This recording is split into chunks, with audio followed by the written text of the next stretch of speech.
On your radio, on Global Player, and Play LBC. leading Britain's conversation. This is LBC. From Global's newsroom at 10 o'clock. The Foreign Secretary has issued fresh calls for an immediate ceasefire as the conflict continues in Lebanon. David Lammy says reports of Israeli strikes hitting health facilities in the south of the country are deeply disturbing. This evening, the IDF has issued another evacuation order for part of South Beirut. As the anniversary of last year's Hamas attacks, organised out of Gaza, approaches, the Israeli Prime Minister has issued a statement. Speaking through an interpreter, Benjamin Netanyahu said his country was systematically destroying its enemies. A month ago, as we almost finished defeating the Hamas battalions in Gaza, we carried out our promise to the people of the north. We killed Nasrallah and all the commanders of Hezbollah. We managed to kill.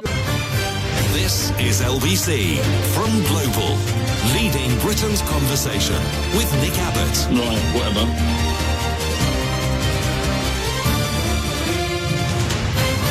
Oh, hello there. Very nice to meet you. Yes, I appreciate the very, very comprehensive football rundown. Now I don't have to watch Match of the Day, waste my time watching Match of the Day to see whether Gary Lineker is actually going to be on it, or whether he says something about it being his last show. Appreciate that. Thank you. All that time I've saved.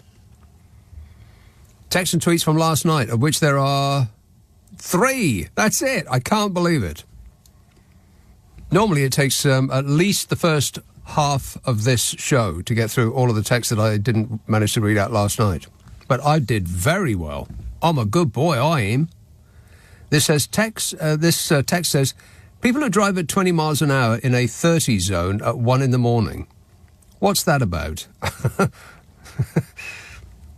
I think I've got the answer to that. Booze. Or something like it.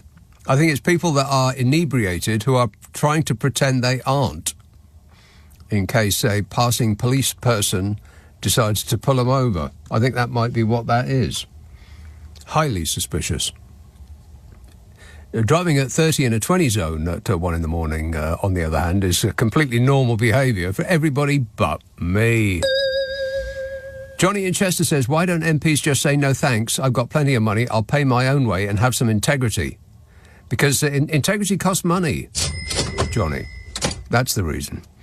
And finally from last night, hey Nick, have a look what a veg roll is. I won't, I don't want to, and you can't make me. So you know that the government has been going on and on and on about this £22 billion black hole that was left by This government. that government.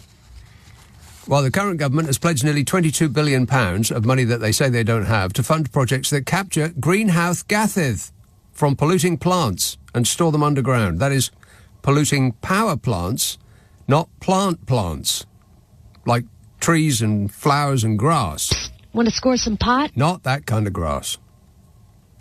The plans are designed to generate private investment and jobs in Merseyside and Teesside, wherever they are. 2 industry-heavy areas that will be home to the new carbon capture cluster. A 3-word phrase that's also alliterative. Carbon capture clusters. I'm convinced.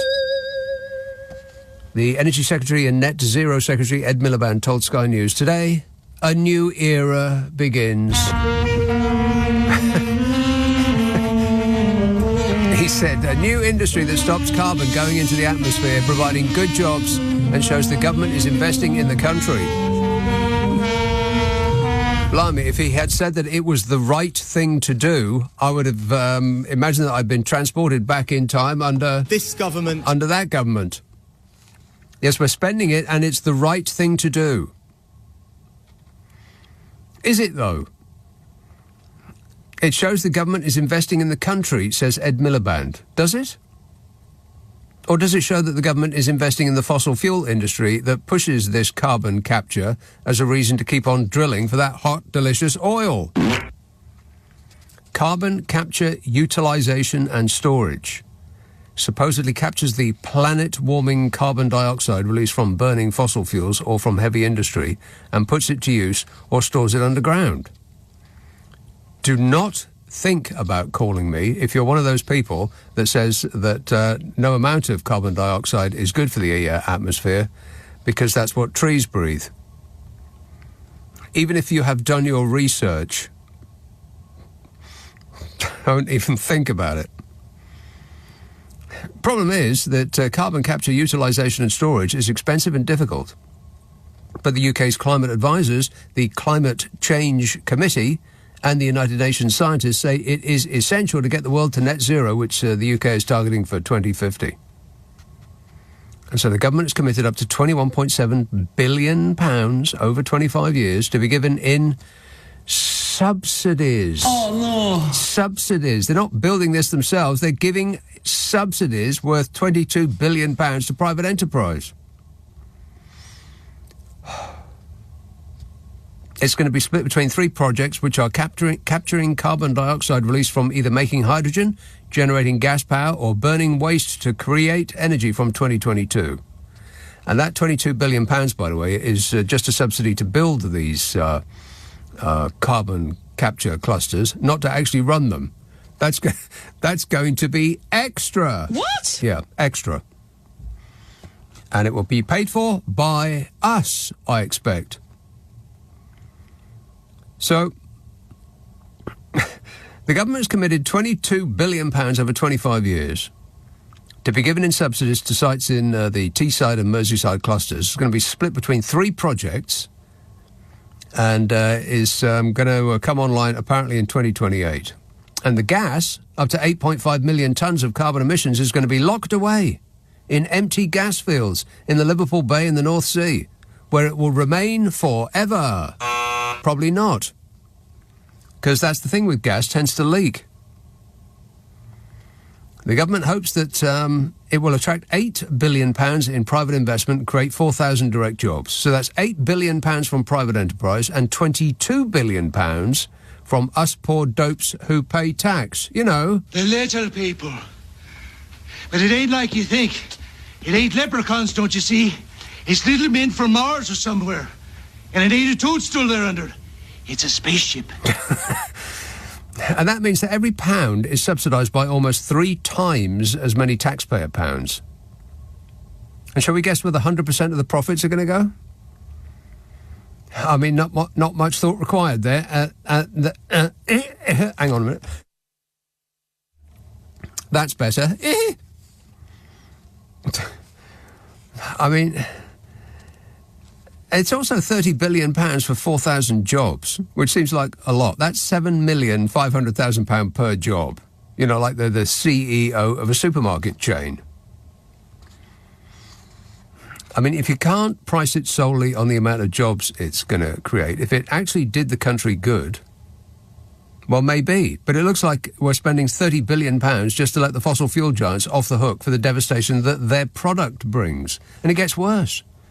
Because of the way they're going to come up with the public funds to let the fossil fuel companies off the hook is to raise fuel bills higher. What? Yeah, so we'll be paying the fossil fuel giants more for a product that they're already making record profits on, and we'll subsidise their clean-up so they can keep making those profits by doing the thing that needs cleaning up, and we'll be paying higher prices to them for the privilege. Oh, fabulous. Am I getting any of this wrong yet? The £22 billion that the government has committed to the project is notably about the same amount as the £22 billion black hole that Labour said the Conservative government left it with. You know. This government. That government. The one with integrity and whatever the hell else it... whatever else it was that he said.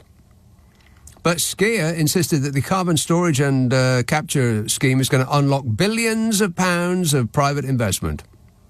But that doesn't really matter, does it? I mean, we either have the money or we don't.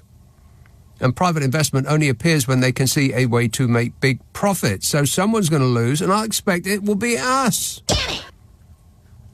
Because they said the same about the water industry. Oh, don't worry about it. We'll attract private investment, create jobs, improve the infrastructure, clean up Britain. How's that going, by the way? Dreadful. That's right. Does it work? Well, no. It's made slow progress. It's been promised for decades, but barely scaled. Just 45 commercial sites globally, according to the International Energy Agency. The world's first carbon capture plant has stored CO2 under Norway's waters since 1996, although elsewhere, concerns linger about whether some projects leak gas. Yeah, I bet they do. Greenpeace's UK head of Greenpeace UK, Doug Parr, said he warned of a risk of locking ourselves into second-rate solutions, especially as the oil industry would easily hoover up most of the money to continue business as usual, which is the kind of talk, by the way, that gets you 3 years in prison if you said it on a Zoom call. What a way to run a country, eh? I keep looking up for the clock, but it's not there anymore because it's malfunctioning. According to the clock, it's 10 minutes to 9. I'll keep you updated if that changes. Ian says, please help, Nick. I think I'm in love with Genevieve. She has such a wiggly giggle. Can I have her voice on my sat-nav? A wiggly giggle? What, like that? I would lock your doors double, Genevieve, pull the curtains and get extra security. That's my best advice to you. 0345 6060 973. Orpington, hello, Tony. Hello, Nick. Tony. Oh, yes, you just read that text there about Genevieve, who I do think is quite nice, but you're right. I would lock all the doors. Yeah, straight away. Yes, yeah, absolutely. Right, two things tonight. I was always told, so I'm in my mid-30s now, when I was younger, my babysitter always used to tell me that trees are good. Is that wrong? Trees are good. Yeah, by and large, yes. I mean, I wouldn't want to have to climb one. No, me neither. Mm. Who would? But why do you say that? What a bizarre thing to say. Because you were talking about it. You were saying about trees are the enemy, and wait a minute. I was wait. Back up. I said trees are the enemy. I'm sure. Have I misheard you? Well, on this show, you were just talking about carbon. What the trees? What do the trees do? Do they block? Oh, I don't know. Oh God, I've made a fool of myself now. Well, this. If you're going to make a fool of yourself, this is the show to do it on because you'll fit right in. Yeah, but I thought you're quite a serious show as well. I'm going to go anyway. Let's move on to what the other But for clarity, I have never said or even thought that trees are the enemy. No, I didn't. No, maybe I've exaggerated. No, actually, I've never. You never said that they are the enemy, but they trap a lot of the. Oh, I don't know. Yeah. Let's move on to the serious subject. Okay. I apologise if I've got this wrong. I want to talk about XL bullies. Why?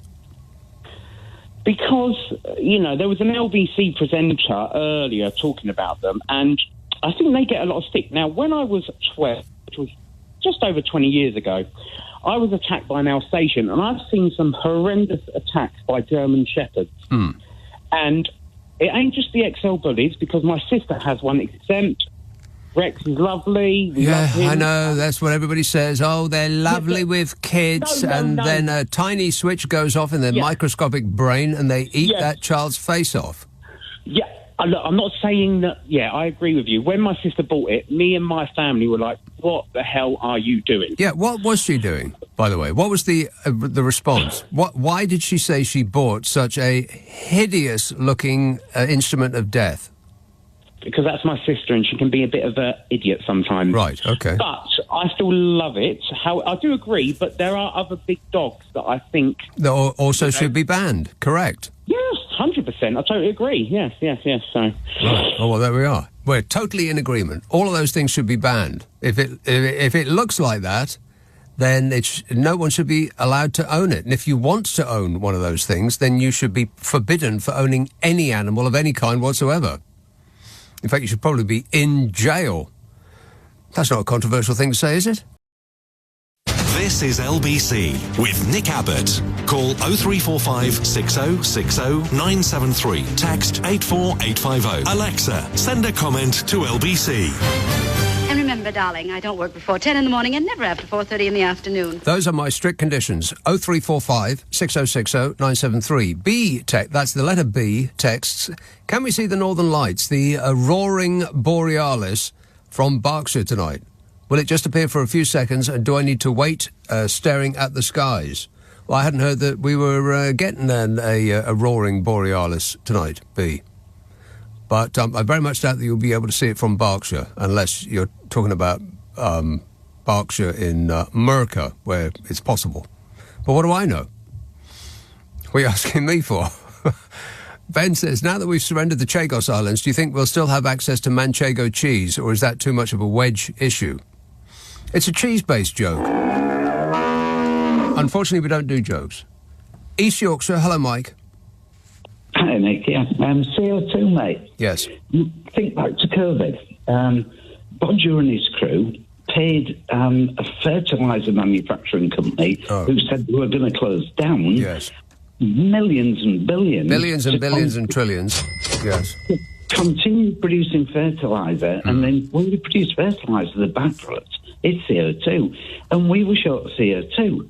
We couldn't make booze. Oh, yeah, that's right. Fizzy drinks off the menu. And booze, proper booze. And we couldn't kill animals, and we couldn't process food. So we paid billions for the fertiliser manufacturer to make fertiliser at a loss, so we could get CO2 as a byproduct. Right. Well, what's happened since that particular time? Because we're now paying billions to get rid of CO2 from industries. Coincidentally, both the fertiliser plants were in Merseyside and Teesside. We're now paying billions to get rid of CO2 that we were paying people billions to make for us. Yeah, well, I don't know anything about this or any other subject, as a matter of fact, but it occurs to me that what you've just described is the provision of CO2 in canisters versus it just being everywhere in the air. Well, yeah, but what I'm saying is that we paid companies to capture their CO2 to use. We're now going to capture companies' CO2 and put it under the sea. Well, if we're going to capture the CO2, why don't we put it in bottles? It's apparently quite a valuable asset. Yeah, particularly when it goes in beer. Booze, for instance. I'd pay quite a considerable amount of money for that. Yeah, quite so. And it's used massively in the food production industry. It's crucial. Because when you buy your little steak in a whatever cling film plastic tray, it's full of CO2, so that the meat doesn't oxidise and it doesn't go brown, it stays pink and all this Really? stuff. Yeah. That plastic tray that's in the supermarket is full of CO2? Yeah. How do you know that? Well, I'm from the farming background. I know how these things are made. So otherwise, when you leave meat open to the oxygen, available oxygen, it goes brown. Yeah, but if you want to keep it pink, you just fill those little containers with CO2. How do they do that? Because they produce the thing in a CO2 atmosphere. This is why they need CO2. Right. And so why did we pay so much money for someone to make a CO2, and now we're paying all this money to stick it under the flaming sea? Yeah, I don't know the answer to that, but I don't think that the amount of carbon that they are intending to capture would be... I think it would be massively more than the amount of carbon that you need to put in the tray of a steak to make it not turn brown. And what about killing all the animals because they use CO2 to stun them all? Well, to make them, how shall we put it, lose consciousness. Dead. And what have you. So why is this? But it's just the complete opposite. Right. Does the government have any idea at any point in time what it's doing? Well, I think the only thing I can think of what you just said is it seems a bit simplistic to me, knowing nothing about it, that you could swap the CO2 that they're talking about capturing in the air for the CO2 that comes in canisters that you can squirt up a steak.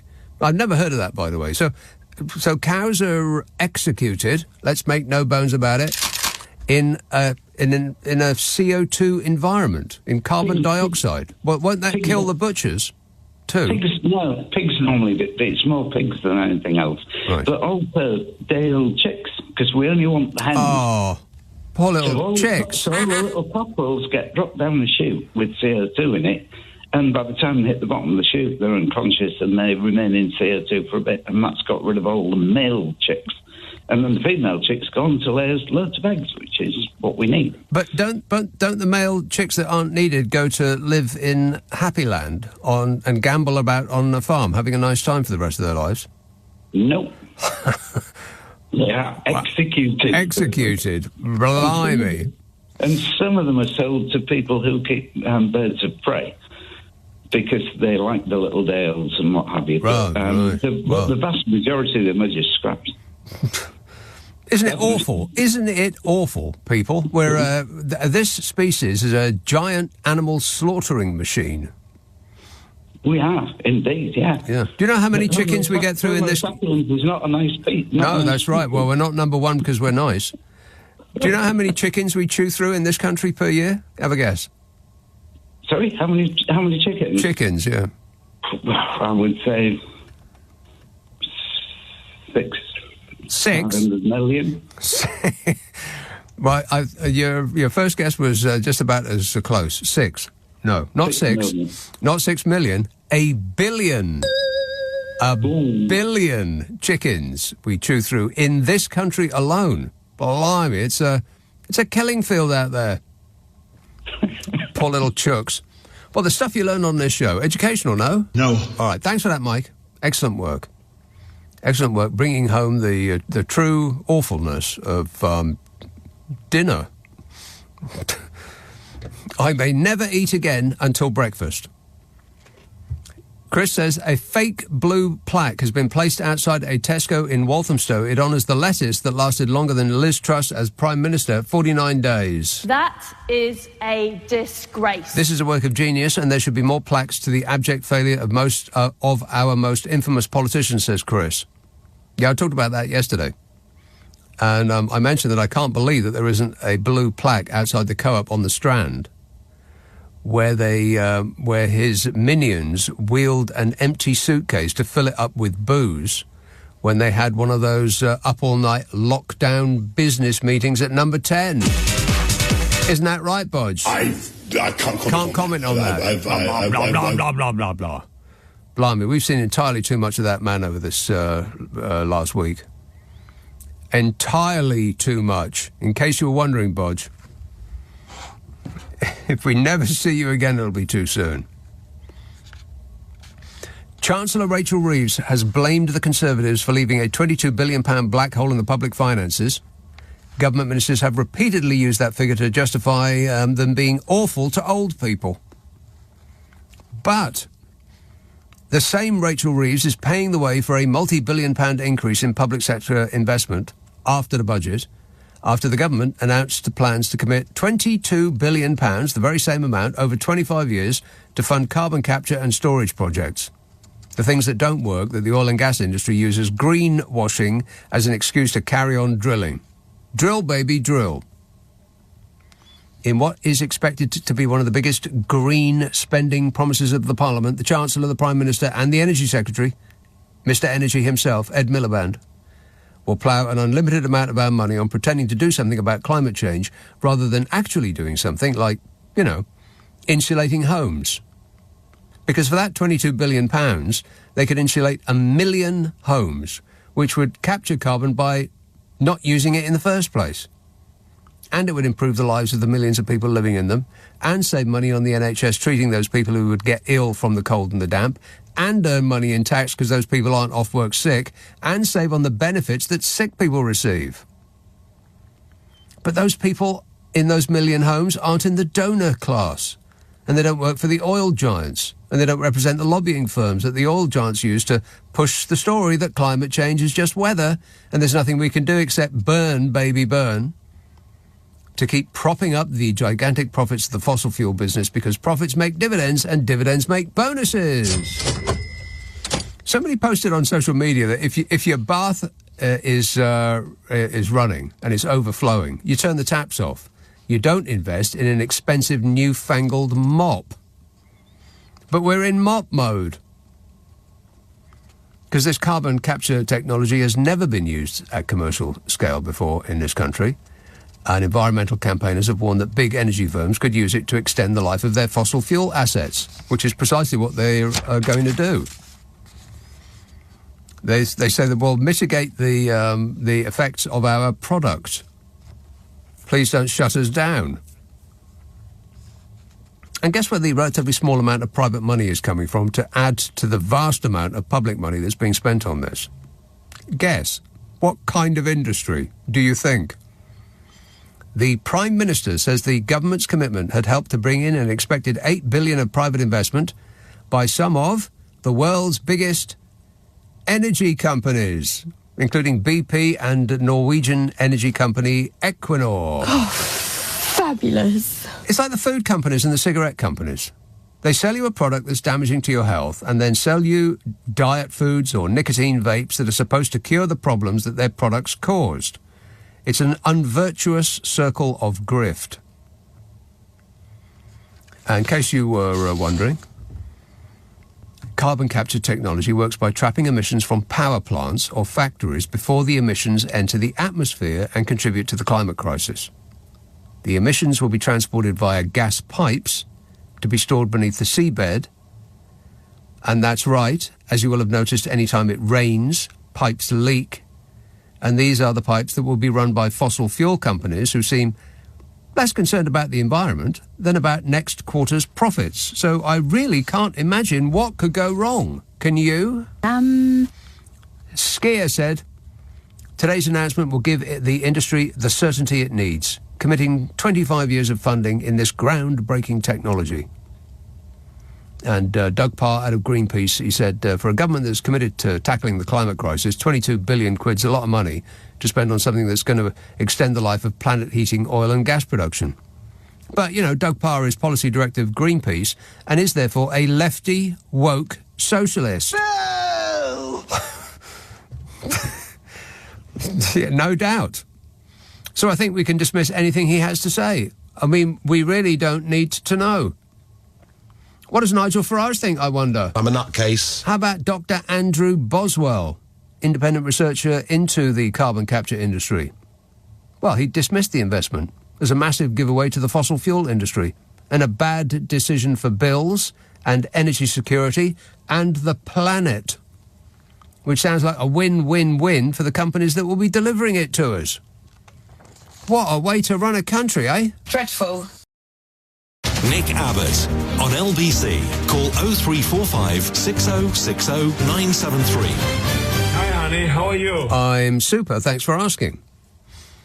Let's see now. Where am I? Alexander texts, Labour should have a look down the back of the sofa. There's always some cash back there. Well, there used to be, but nobody... What, nobody? I don't have cash in my pockets anymore. I always forget to put some money in my pocket before I leave the house, which is a big, big mistake. Huge. Because one day it's going to bite me on the bottom. Well, it has done already. I got in a cab, and I think I have mentioned this before. And we got to the destination. No, I don't normally get in a cab, but we got to our destination, and he said, it's like, it was, like £15. What? Just for crossing the road, something like that.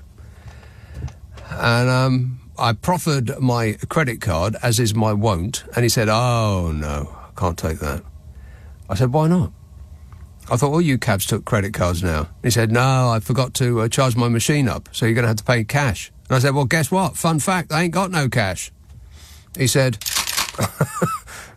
you ain't leaving.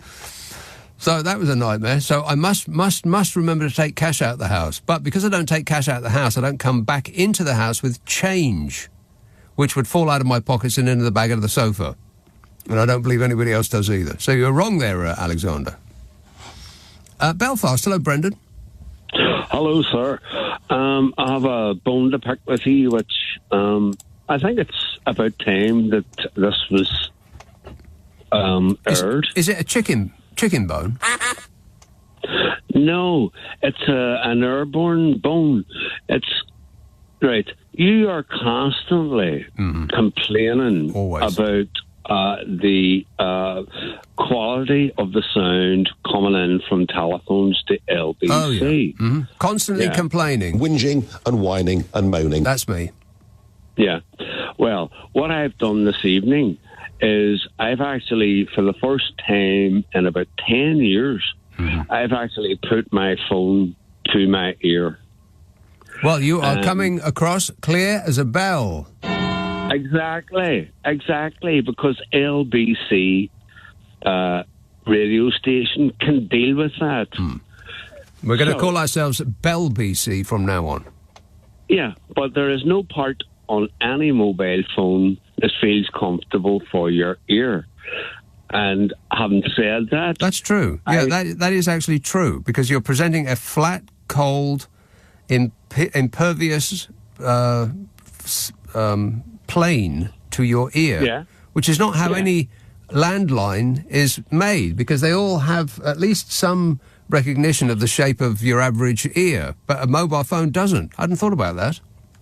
No, well, see, every day's a school day. But the thing is that, so having had last night, you won't remember, but last night you questioned my telephone manners because you said I was doing something other than holding my phone to my ear. You weren't speaking directly into the phone. That's right, yeah. Yeah. So what were you doing that you aren't doing today? Because you are, I can't express in words how clear it is that you are coming through. Like a bell. Like that. Ding dong. Well, this is what I'm actually going to point out. I'm holding my phone, which is, I don't think there's any more modern phone. I'm holding it to my ear. Is it a mobile phone or a landline? It's a mobile phone. Wow. Well, I am stunned. Yes. Well, listen to me, please. I'm holding it to my ear. Yes. I'm having to move it around so that, because there's no there's no ergonomics for my ear. Ergonomics. Mm-hmm. Yeah. So I normally use headphones or the latest buds. Right. Well, whatever you were using previously, ditch all of that. Throw it all away straight away, if not sooner. And call me in this manner if you ever decide to call again. And when you do decide to call again, make sure I'm not here when you do. All right? Listen, that's not nice. Listen, the reason that you're not able to hear me, my brain has been fried. Yes. Because I'm holding a mobile phone to my head. It's not recommended. No, well, I don't know about recommended, but people do tend to not hold their phone to their head. They hold it out in front of them, usually while they're on a train sitting next to me, and have loud conversations over the speaker facility, or when they're walking down the street, and then they walk off the pavement into traffic, and I suppose it's my fault when they bounce off my hood. Yes, but for audio quality, you're demanding that people hold their phones up to their ear. This is a great step forward. Yeah, so it's not our problem. I'm actually creating extra work for the NHS by having you grow a brain tumour just talking to me on the phone. Yes. Well, I appreciate your cooperation, Brendan. Thank you. And I wish you all the best with your treatment. Thanks, mate. 0345 6060 973. Sean says, got any good news? Well, news isn't good. If it's good news, that's not news. I mean, has anybody got any good news? And there'll be blank faces all round. Go on, I promise I'll read it out well, I don't promise I'll read it out, but I promise I'll look at it. Got any good news? Because Sean's desperate. And on that topic, Dan texts, doomed, Nick. We're all doomed. And I don't know which news story he's referring to, but it could be any one of half a dozen that are going on at the moment. But he certainly is correct. Hang on a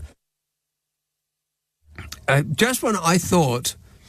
You know, it's like Godfather 3. Just when I thought I was out, it pulled me back in again. Just when I thought that I'd lost this, whatever it is, that I caught like 3 months ago now, it comes back.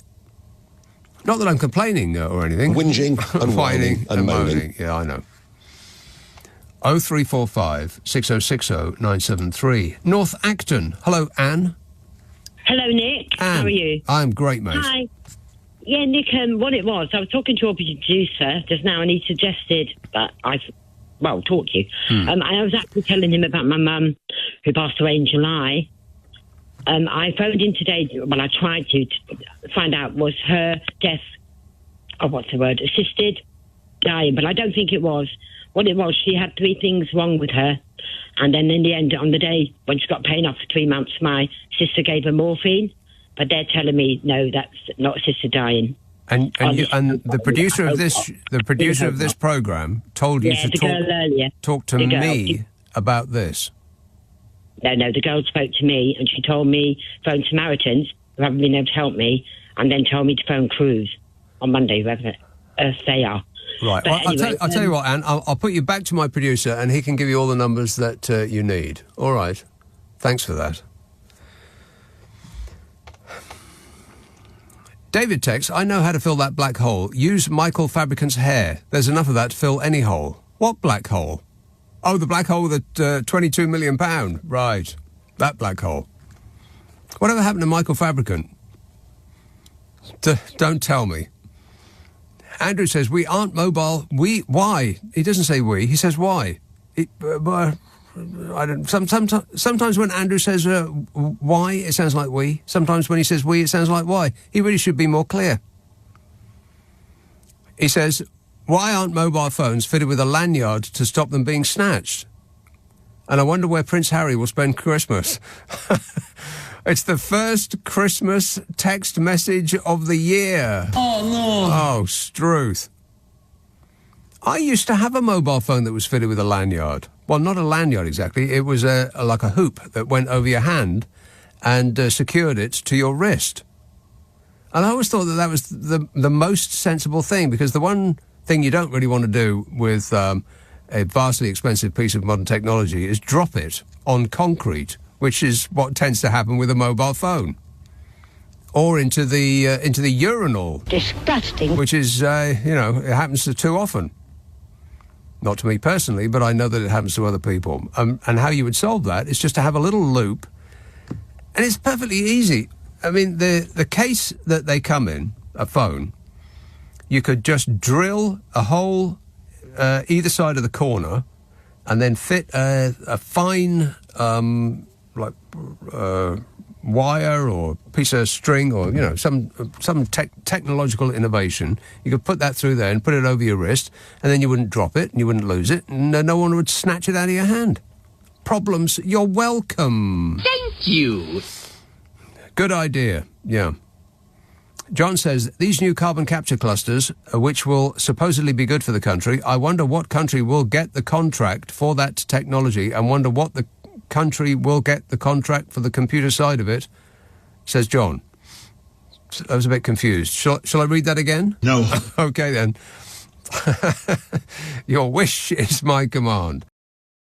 Nick Abbott on LBC. Call 0345 6060 973. What the hell is going on? Honestly, Donny, your guess is as good as mine. 0345 6060 973. I have big news about Donald Trump, by the way. He's got a new money-making scheme. Not that he needs the money or anything, because he's really, really coining it in. I make $400 million a year, so what difference does it make? Yeah, what difference does it make? Hannah says, with the money they make, who they? Why are dentists... Oh, dentists. Oh, dentists. Hannah says, with the money they make, why are dentist rooms always so tiny and awkward to get in? Even the private ones, they're like an assault course to manoeuvre in them. Well, they've got these... The dentist that I go to has got these plastic... Why are their chairs always made of plastic? I mean, you're sweating enough as it is when you go to the dentist. You don't need to be sweating down there as well. And then the coffee table is usually too big for the room. And then there's the traditional... house magazines that are about 6 years out of date and have been fingered by thousands of people. Disgusting. Ugh. I don't know the reason of that, Hannah. They're tight, I suppose. Gary says, you're trending on X. accused of escalating a war on trees. Nick versus the trees. All trees must go. Hands in the air, who agrees? Sam Bouch. Hello, John. I mean, I've been listening to this and can't stop laughing. And I don't laugh a lot. Well, there's nothing to laugh about these days, is there? No. I've been ringing. I'm ringing you on my 12-year-old flip phone, 12-year-old mobile flip phone. Oh yeah. And yeah, so it's my brain should be absolutely frazzled by now. I would think so. Yeah. About the underwater storage of the carbon. Yes. Wasn't it that I've always voted Labour, but wasn't it so long ago that Labour was saying we should be taxing the oil companies more? They are making record profits by simply doing the same thing that they did before the war in Ukraine, which is apparently what made them make us pay more for the same blooming product. And so, yes. Yeah, I mean, people like they need to think before they open get the brain into gear before. I don't know. That's. I mean, I never do. I never do either. I mean, my brain's frazzled anyway because I've got a 12-year-old mobile phone that I can't take away from my ears. Yeah. Well, if you leave it close to your ear too soon, it will actually fuse into your brain. Your brain will leak out of your ear and fuse to the phone if you're not careful, and that's a fact. And I can't tell you the number of times I've dropped this phone on the ground and it all fell apart and I put it back together again and still works. Really?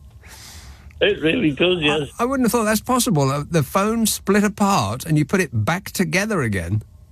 Well, not completely, but it falls apart and the battery falls out. The back falls off. I put the battery back in, put it back on, switch it back on, and away it goes again. Wow. I'm 12 years old. I mean, that sounds like the sort of facility that you can't even get on a brand new top-of-the-range phone. The battery comes out and you can swap parts around, and that just sounds like a miracle you've got going on over there, John. Can you hear me okay? No. Okay. These are the jokes, folks. Yeah. All right. Good work. Thanks a lot, John. Thanks, sir. Ta-ra. 0345 6060 973. Andy texts, it's treason. Get it? Louise says, a tree is a carbon capture plant. I wonder if we could just plant more trees instead. That makes a lot more sense than trying to capture carbon out of the air and squirt it down into the ground, where it will doubtless leak out at some point in the future. And, of course, when it does that, then the vast amount of energy that has been used to put the stuff in the ground in the first place will all have been wasted because you will release all of the things that you spent that energy trying to capture. It don't make no sense to me. Here are some. This is the Intergovernmental Panel on Climate Change report 2023. I've done homework. Can you believe that? No. This is a feasibility of climate responses and adaptation and potential of mitigation options in the near term. On energy supply measures. Now, this is basically how to mitigate the amount of CO2 emissions and to get them down. The best way to spend your money. Number one, solar. Solar is the number one most effective way of spending your money to mitigate the amount of CO2 in the air by preventing its use in the first place. Then, wind. Of course, there is a person who knows a lot about wind. I know a lot about wind. Melania, your husband knows a lot about wind. I don't care. She doesn't care because she's not living in the same house. Never mind, it's the same bedroom. Different house, different state. So it goes solar and then wind and then reducing methane from coal, oil and gas and then bioelectricity and then geothermal and hydropower, and then nuclear, and right at the very bottom, absolutely massively expensive for almost no result whatsoever, fossil carbon capture and storage. And that's where the government is going to be spending £22 billion of our money that they say they don't have. Makes as much sense as anything else I've heard this year. or indeed on this show. A dentist spy report in Stockwell. Hello, Tandy. Oh, yes, sorry about that. I'm not allowed to mention the name, am I? No. I can just mention the postcode, yeah? No. No. In Stockwell. There's a dentist in Stockwell. No, Yes. it's in Buckingham Gate. In Buckingham Gate. Right, well, I think that's too much information, isn't it? Buckingham... Is that a road? Or is that a town? No, it's Belgravia. Oh, right, so you've just given me the address. No, that's all I've said, 2 words. Yeah, but nothing else. Isn't Buckingham Gate a road? No, it's just the area. I've never heard of it. Buckingham Gate. All right, you never heard of it. That's very good. Okay, so my apologies. No, you don't have to apologise, Tandy. It's just that you have... It appears to me that you have narrowed down the dentist that you're about to talk about. No, it's just the whole area is called that because you have, I suppose, St James, you have Victoria, you have the whole area. Buckingham Gate. I never... Well, the stuff you learn on this programme... Other dentists are available. Right. But not this one. Is your apology still available? Because I will accept it. Yes, it's okay. So very quickly, he trained in Brazil for 5 years, trained in India for 5 years, and trained here. Yeah. Okay, that's all I'm saying. And you can get water, tea and coffee. The other thing about lanyards, you can't get lanyards, go to Amazon. Right. Okay. Thanks, Tandy. I'm more confused after going through that call than I was before. But I guess that's my fault. And I apologise. I am very sorry that I screwed up. Totally I mean, I am so sorry. You just don't know how sorry I am. I'm sorry. I'm very, very apologetic. What was that about? What was that about? Buckingham Gate? Yeah. You don't know where that is? I've never heard of it. Well, Nick, it's the B323 off Birdcage Walk that goes down south towards Victoria Street. So it is a road? It's a road, yeah. That's completely correct in every respect. And then she said something about where they trained. But I thought we were going to get the inside scoop on the waiting room in a dentist's office. But we didn't. What we actually got, I've got absolutely no idea. Colour me confused. Steve says, trees are not good, Nick. Don't trust them. They're all a bit shady. Oh, our listener with material. Oh, no. 0345 6060 973. Let's have a call in Bloomsbury. Sophia. Good evening, Nick. Yes, How are you? Sophia, I am great, mate. Thanks for asking. I've got good news. It's my birthday. Your birthday? A month's time. In a month? Wait a minute. In a month? With fireworks built in. But anyway... Oh, that's right. It's I cannot believe how quickly this year has gone. We're around the dark side of the sun now, and that's a fact. Absolutely. I wouldn't rely on the sun. I don't think it comes back too often. No, that's the thing about the sun. It's very, very unreliable. Yeah. Absolutely. But the problem with the fossil fuels is very fishy because we have people breaking into your apartment, and as we were saying, yesterday I was talking about it. To me? No. Oh, to somebody else, right? Okay. Freeloading. Yes. And just taking your whatever they want and sending it back home. And well, you're making a lot of sense, Sophia. Anyway, I had interview from Shahrazad. They said my audience wanted to hear more about it. Your audience? Yeah, it was broadcast from KCB, and I got the response back that they liked the best was when I sold Shahrazad. Well, you say it best, Sophie. When you say it best when you say nothing at all. Well, to the opera house. Right. So you're a singer. You're a singer. You're a singer. Yes. A musician. And a musician. A singer and a musician. Can you give us a rendition of anything right now? Home, home, home on the range. Oh no, we've run out of time on that call. I hate when that happens. Very unfortunate. Zara says, you never read out WhatsApp messages. Please don't leave out the poor people that can't afford to ring in. Don't I? Why don't I read out WhatsApp messages? Yeah, I didn't really they do get read out, so... Well, that sounds like you hummed and hawed just for a moment there. Well, I had to think about it. Yeah, but so are you actually harvesting messages from WhatsApp? I presume they come through to the... Presume? We're presuming now. Oh, no. Oh, no. I can't believe it. So now we're going to have to dig into that whole WhatsApp issue. I am very upset. I'm not angry. I'm just disappointed. 0345 6060 973.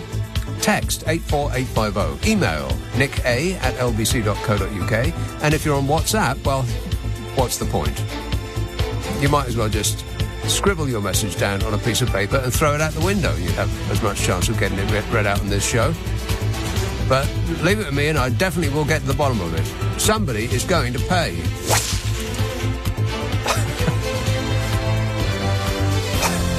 HR is on the phone. Tell them I'll be with them in a minute. 0345 6060 973. Friday, Saturday, Sunday night at 10. Nick Abbott, LBC.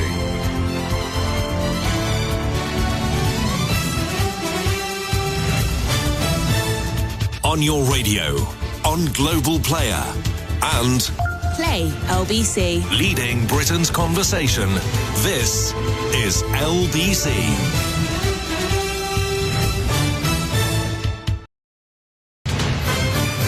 This is LBC from Global, leading Britain's conversation with Nick Abbott. You're joking.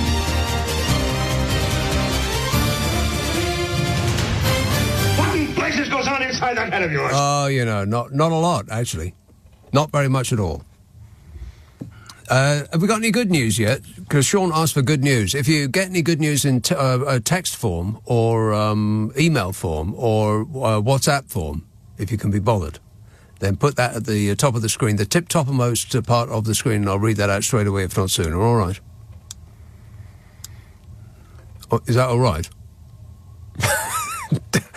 Double thumbs up. Looked absolutely thrilled at the prospect. So we haven't got any yet, have we? Oh, we do. I'll get to that in a moment. First, Brighton. Hello, Howard. Hello there. Hello there.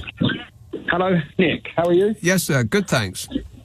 Right, got some interesting facts for you, Nick. Did you know the average human in the UK consumes 35 kilos of chicken each year? How much is a kilo? Well, it's quite a lot, isn't it? 2.2 pounds. So, right, so that's 60 pounds of chicken in a year? Absolutely. Yeah, that sounds about right. That's a lot of chicken, isn't it? It's a lot of chicken. Yeah. I've got a friendly joke for you. Oh. So you don't know it's friendly. It's PG rated. Well, it doesn't matter. Is it a joke? It is. What happens if you put a chicken? No. Nope. Don't do jokes. Jokes are for Christmas crackers. Pop it in a cracker and then enjoy it at your leisure. Thanks for that, Howard. The entire way through that conversation, I felt that there was something coming that I didn't want to know. I just got a sense. I am a trained professional. Don't you try this at home. Annie text, the reason that people can't put down the XL bully, it's spelled EXCEL. And it took me a moment. I thought, XL bully? What, like the spreadsheets? No, the dog. The reason people can't put down the XL bully is because it's not a breed. You can't murder a dog because of the way it looks. Well, I think you should be allowed to. I mean, let's not pussyfoot around this anymore. Those things are wild animals that have the ability to kill more than anything else that we live our lives with. And it's absolutely ridiculous that those things are allowed to just wander about the place with some moron on the end of a string. No. Emma called to say, you do get WhatsApp messages as you read mine out. Hallelujah! There you are, you see. Not completely useless. Sean says, Clive Bull always reads out my WhatsApp texts. I had no idea I was going to do that. Alarming. 0345 6060 973. Camden, hello, Ellie. Hello, Nick. How are you? I am super. Thanks for asking. I'm really pleased. I have 3 pieces of good news. 3? Go ahead. Yes. I'll get the worst one over first. Mm-hmm. Okay. It's Good News Week. Someone's dropped a bomb somewhere contaminating atmosphere and blackening the sky. It's Good News Week. Yeah, okay. Someone but is that... found a way Wait. Okay. Is that actually good news, or do you just intend to sing at me? She's still singing. 0345 6060 973. Nick texts, contrary to the caller's views, perishable meat is stored under nitrogen, not carbon dioxide. Is it? I've never heard of that before in my life. I just assumed that it came on a styrofoam tray covered in cling film and that it was air in there. It's nitrogen. I don't believe you. I just decided not to believe that. Because wouldn't it leak out? But they're not really secured very well. It's just a bit of cling film. No, that doesn't sound right to me. Mike says, what's your thoughts on algebra? Personally, I think it's very suspicious. I've never needed it in my life. All of that time I wasted on blooming algebra. And what is y? Anyway, nobody knows. Let's see now. Glasgow. Hello, Sean. Hello? Sean. Hey, can you hear me? No. Yeah. No? Oh, I can now. Yes. You can, right, okay. I'm talking about global warming and geoengineering. Mm-hmm. Yeah. So another type of geoengineering they have is spraying sulfur dioxide into the atmosphere. To cool the atmosphere. When you say geoengineering, that's just, that's weather. That's rain, seeding clouds to make rain, right?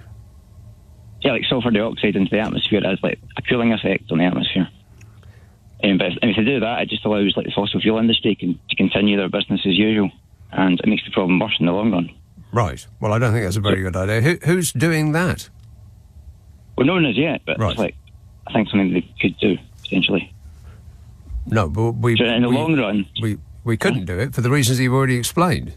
Doesn't work. Yeah. And it would just allow the fossil fuel companies to continue their plunder. In the long run, it might be possible... It might be that a nuclear winter could actually be better than what will happen. Okay, yeah. All right, I'll go buy myself a snood. Thanks, Sean. A nuclear winter. That sounds great. I seriously doubt that anything is going to happen. I mean, we have a new government, and they seem eager to step on any landmine they come across. But this announcement of the £22 billion, and I'm speaking as somebody who has no idea what I'm talking about, in case that wasn't obvious. But it doesn't seem to me that that is a smart way to spend £22 billion on a method that the oil and gas industry regularly use as a greenwashing exercise. Now, this was an article in March this year from a publication called The Ferret in Scotland. And it says the following: over 100 people from the oil and gas sector have taken up senior government roles under the Conservatives, and 24 have left such positions to work for major oil companies. Now, keep in mind, this was when this government was in power. An investigation by the Ferret has found since 2011, 127 former oil and gas employees in total, including 49 industry bosses or senior executives, have been recruited into top government roles and ministerial advisory boards. They're climbing up the government like ivy. Almost 3/4, 92 of them, have worked for at least one of the 3 major energy giants, BP, Shell or Centrica.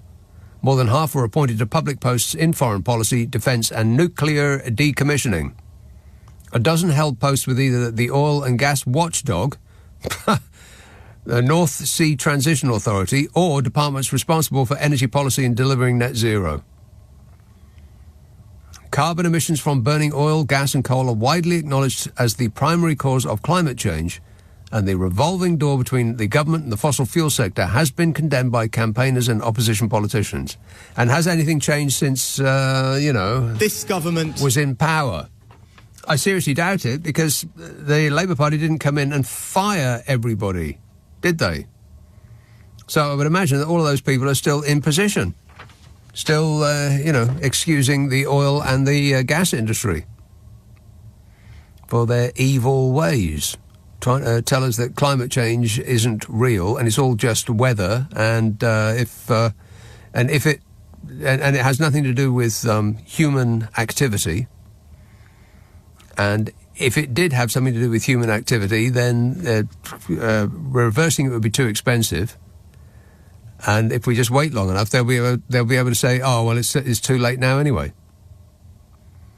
That texter was right earlier on. We are doomed. Elaine says, "Yes, I have good news. All badgers are innocent. It seems they aren't responsible for spreading TB as was previously believed. Farm slurry is the newly discovered culprit." Oh. This featured in an excellent TV programme featuring Sir Brian May. Rock and roll! Who was thrilled to learn this of his beloved badgers. I swear I saw his perm oscillate with the sheer joy. He does have an oscillating perm. That is just a fact. Laura says, "We bought our house rabbit a new wooden Rolly toy with a bell in, and she is happily playing with it now." That's good news. You're welcome, says Laura. Appreciate it, Laura. And Paul says, "Would Nadim Zahawi know how many chickens we get through in a year?" I don't know. Let's ask him. And one. More. Two. More than that. 6 million. No, way more than that. 1 billion chickens. We chew through 1 billion chickens in this country alone. Poor little chooks.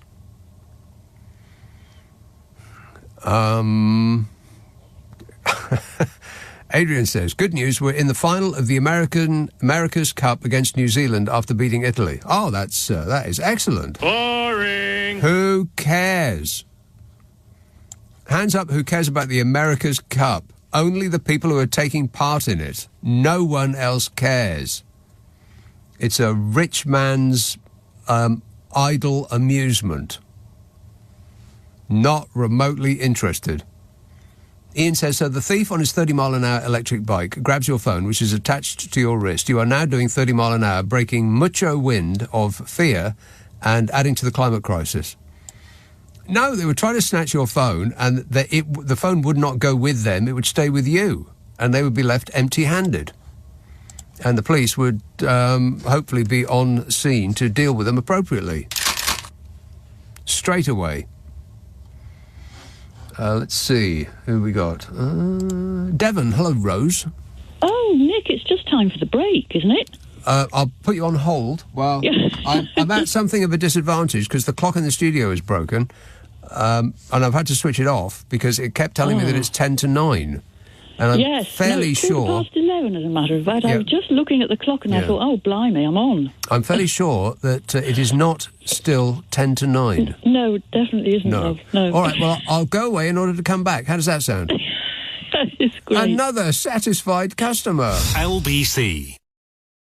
Nick Abbott on LBC. Call 0345 6060 973.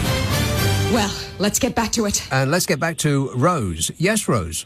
Hello, Nick. Well, at least I'm a bit less bonkers than I was last time, because I've slept. When I haven't slept, I go bonkers, and it's not a good time to phone through. Right. No. What does that sound like? Bit like that? That is the trouble. It can sound as if I'm a bit... Oh, I was going to say a naughty word. A bit drunk, you see. Hyper. As I don't drink, it's rather disturbing to feel that one's given that impression. Yes. But anyway, what have I rung about? Climate change. Ah. Yes, because that was very interesting, everything that you were outlining there. But the person who said we must plant trees, obviously that's a good thing. Yes. That's one thing. I was just going to mention a thing about trees, and also I was wondering what effects it's having on migrant birds, the climate change. I'm a bit worried about that. But about the trees, it just comes to mind, when I lived in Kent some years ago, it's very, very known for beech trees, really stunning, great big things that are sort of 200 years old, that sort of thing. And this is a sort of thing that happens sometimes with farming. This chap bought up masses and masses of land and ploughed up meadows which had been covered in cowslips, that kind of thing. Pushed out hedgerows, so you're not going to get the berries for the birds. And so that every sort of inch could be planted with barley or wheat, Creating a monoculture, which is very bad for nature and thereby us. That's right, yeah. And felled trees. And so people went round slapping preservation orders on these beaches, and particularly these great big beaches. And he had to go to court. But I'm thinking particularly of two beaches. I know you love trees, you see. They're such individuals, and there were these two down in a little dip in the meadow next to me. I absolutely adored. They were just there, and I'd go down and then he lopped them. So their shape had completely gone. And I was absolutely heartbroken. Like giving them a haircut? No, from underneath. So that you can get big vehicles underneath them. They lop the lower branches. Gotcha. Yeah, so they look like lollipops. My favourite tree in all the world, after that very famous cypress in Kew Gardens fell down in a storm, which was totally devastating to me because it was one of my favourite views. You round a corner and there was this absolutely magnificent thing. I think they call them umbrella, like Roman umbrella trees or something like that. You see them in Rome. Amazing, absolutely stunning. And it fell down. I was distraught. So now my favourite tree in the world is the weeping beech in Kew Gardens, which is an astonishing thing. It starts like a normal tree and then goes out for what is about the size of a large room and then hits the ground, goes underneath the ground and then comes up again and does it again. It's an incredible thing. Oh, my God. Wow, yeah. I've blown your mind, Rose. Yes, I have seen what I think it must be what you mean, a weeping tree in Oxford Beach. Weeping beech. But nothing like that size. Should I go on to the migrant birds? The migrant birds. Yeah, because, I'm a bit, here we go, heartbroken again. Heartbroken because I'm in town now and having had to move, and I used to look out the window, and this does relate. I just happened to be looking out the kitchen window, and there would be some fieldfares on the field opposite, and some redwings, maybe. Oh. Well, these are the two autumn migrants, you see, and every year they come, and the fieldfares are there. They're biggish, bigger than blackbirds, and the redwings are a bit smaller than blackbirds. And fieldfares are grey and brown on the back.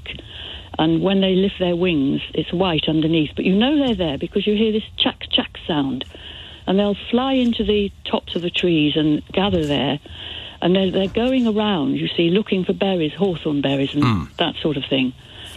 And they're just wonderful. It's just so marvellous when you think, well, here they are again. And you haven't seen them this year?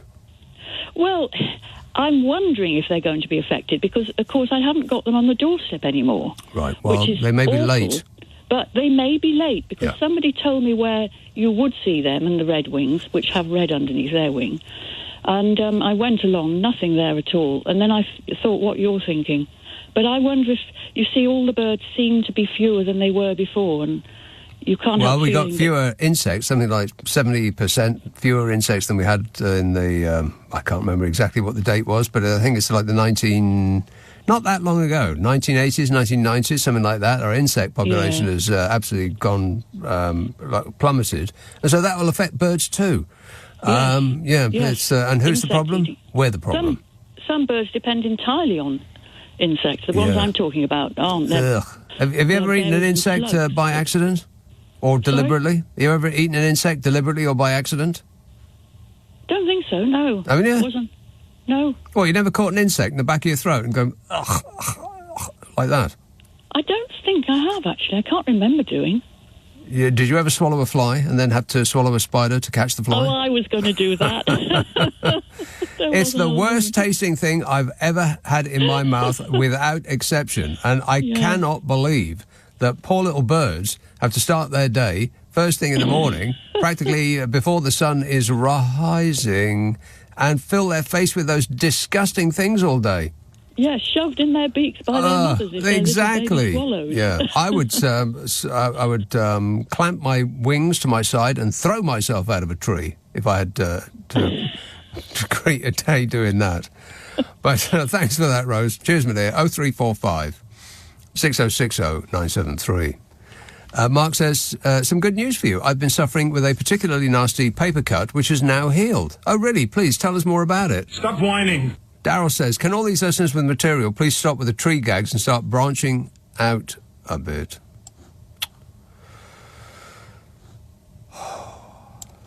It is painful.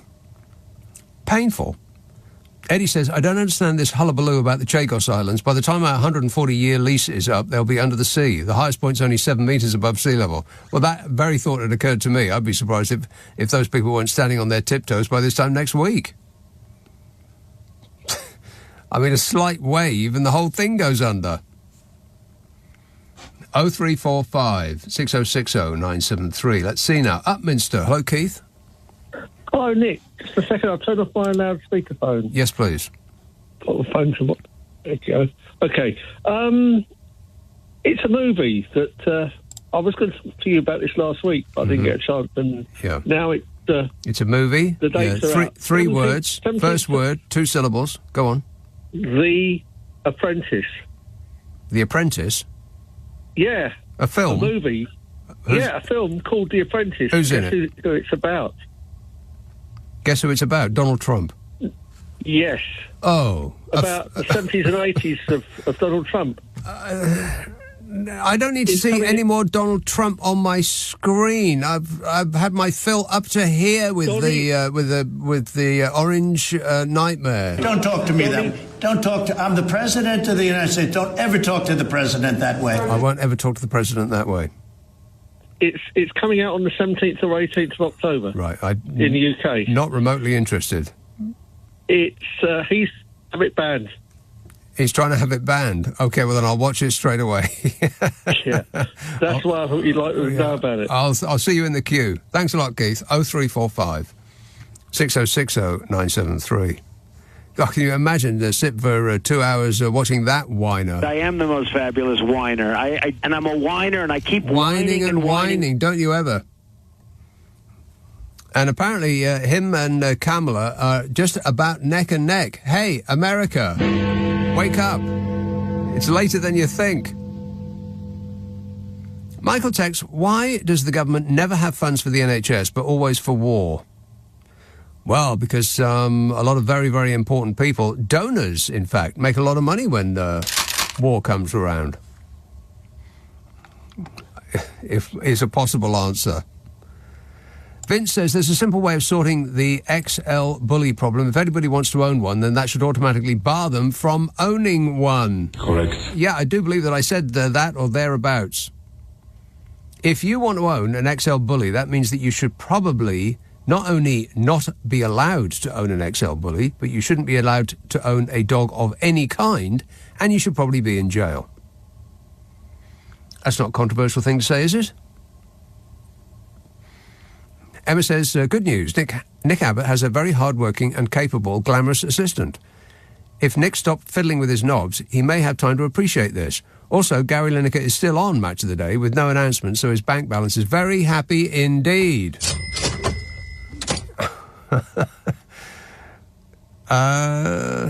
Peter says, oxygen is used in some chilled beef packs to keep it red longer.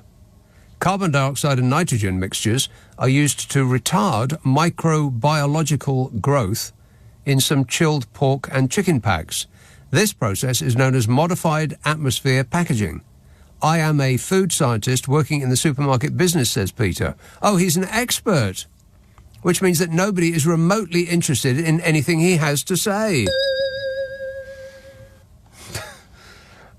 Let's have Glasgow. Hello, Eric. Nick. Eric. Hawkeye and a Wadanu. What? It's greetings from Scotland. I believe there's a little bit of Scottish in you. Am I right or wrong? Yeah, half. Hawkeye, do you ken? Well, I understand the words that you said, but you didn't say them in the manner of a Glaswegian, or in fact, anybody who'd ever been to Scotland. Nick, I'm sorry. Can I just tell you a little bit about myself? My name's Eric Walker. I'm an ex-British Army soldier. I served in Iraq. I served in Bosnia. I was a private soldier. Now, I've had to learn throughout my life how to adjust my diction, my vocabulary, how to speak to people. Can I ask you personally, where did you get your lovely clear voice from? Were you privately educated, or did you develop it just through life? A bit of both. I went to a comprehensive in Essex, and before that it was a comprehensive in I went here, there and everywhere, baby. But then I ended up in Edinburgh at a private school, yeah.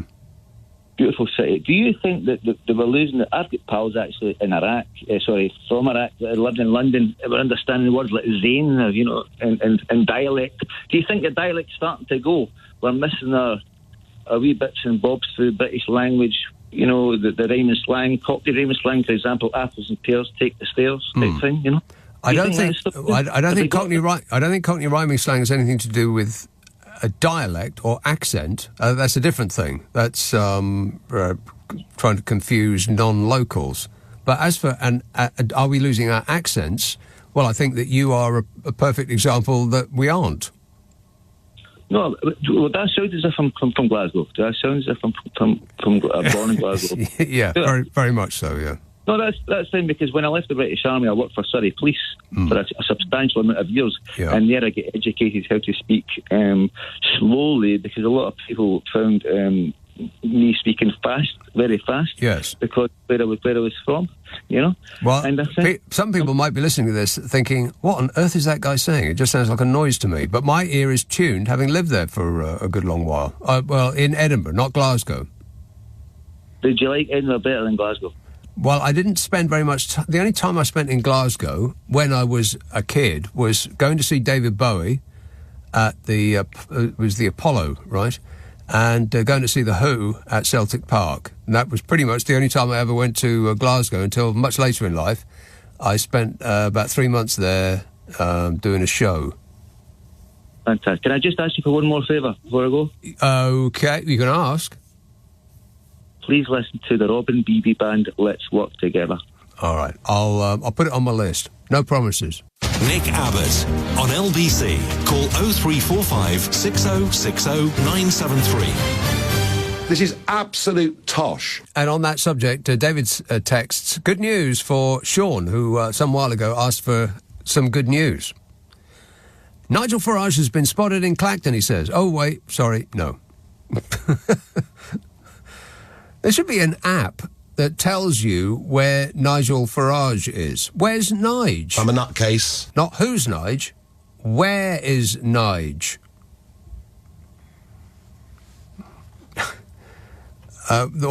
His approximate distance from Clacton at any time of the day or night. We don't need a location necessarily. Just, how far away is he from Clacton? Just curious.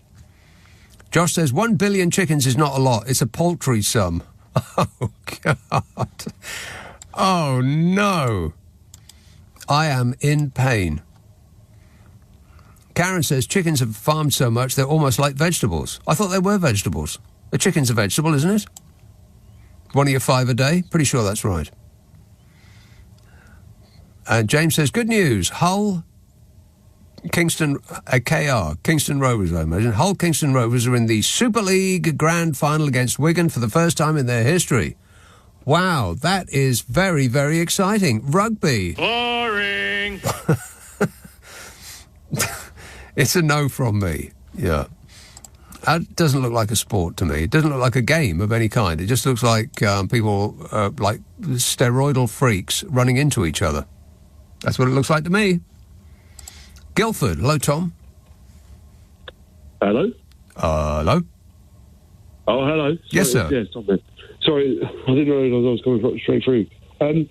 You're talking about a lot of big things, so I just wanted to ask you, knock. 0345 6060 973. We'll never know who's there. Oh, I'm sorry about that, but that's just the way it is. Now, somebody a little while... Well, maybe I should wipe this one up before I get onto it. Oh, all right, then. I'll try this one, see what happens. Milton Keynes. Hello, Rich. Hi, Nick. You all right? Yes, good, thanks. Good. I wonder if you've seen this latest sort of Tory hit piece on Labour. I saw it on social media about this winter fuel allowance thing. Have you seen it at all or not? No. So there's this video that they've made, and basically they've gone and found a bunch of pensioners that are... Oh, I did see that. Yes, they found they found a pensioner that is complaining about his lack of funds, who appears to be wearing a solid gold Rolex watch while he's doing it. Well, it's not solid gold actually, but it is half gold. It's not solid, but it's half gold. How do you know that? It's still worth about I work in the business. But, he works in the business. Yeah, so it's a full gold would be worth about 30 grand, but it's still worth about 12 grand. But yeah, but also there's a £300 coffee machine, and the woman's complaining that she'll have to leave her tennis club, which is just not a cheap hobby either, is it? It's like, and then you've got people sort of, I don't know, in their 20s, 30s, trying to have families, and they haven't got any money. Yes. There's all these people in these big detached houses wearing Rolexes. And it's like, it reminds me of they say, oh, well, if you stop eating avocado on toast and Netflix subscriptions, then you won't be able to buy a house. But it's like, well, maybe if you stop buying expensive coffee pods and sell your Rolex and quit your bloody expensive tennis club, maybe you'll be able to afford your bloody heating. Correct, Amundo. Yeah, talk about shooting yourself in the foot. These people are experts in that. I can't believe it. That was one of the funniest things I've seen today. Yeah, a man with a gold Rolex on his wrist was complaining about his heating bill. He was complaining to his chauffeur about his heating bill, as a matter of fact. Thanks, Richard. Well spotted. 0345 6060 973. I mean, they're just as incompetent in opposition as they were in power. Ain't that right, Bodge? Yeah. Wait a minute. Don't you agree, Liz? Absolutely. Isn't that correct, Fishy? You weren't gripping it then, and you aren't gripping it now. I'm gripping it. Oh, actually, he is gripping it. That's the only believable thing that I've heard from his mouth, that he is gripping it. Some while ago on this very programme, in fact, it wasn't too distant a memory, somebody was talking about private schools. He was accusing me of going to one, and I did for a while. And private schools are under attack from the evil lefty Labour Party. No! Due to the Labour Party's VAT policy on private schools are set to lose frills such as embossed stationery and new swimming pools. I'm not making that up. I've been carrying around this story now for 5 whole days, eager to pass this dreadful message on. Private schools are set to lose frills such as embossed stationery and new swimming pools. This is according to insiders and experts on the sector. Schools have started making staff redundant due to the government's decision to levy a 20% tax on their fees. Now more details are emerging about other cuts that the private education sector is being forced to make because of the tax. One source at a major public school told the I newspaper that schools were considering having to put swimming pool developments and refurbishments on hold due to the VAT policy. So you poor dopes who pay tax and can't afford to send your own children to private school would have been subsidising swimming pool complexes for the people who can afford to send their children to private blooming school. Well, the whole world's gone crazy. The old bag is right. They said some schools were asking themselves, do we really need a new swimming pool in order to save costs while maintaining a high level of education? Meanwhile, those in state schools are wondering, If they leave the leak in the roof long enough, they might be able to open a swimming pool of their own right there in the classroom.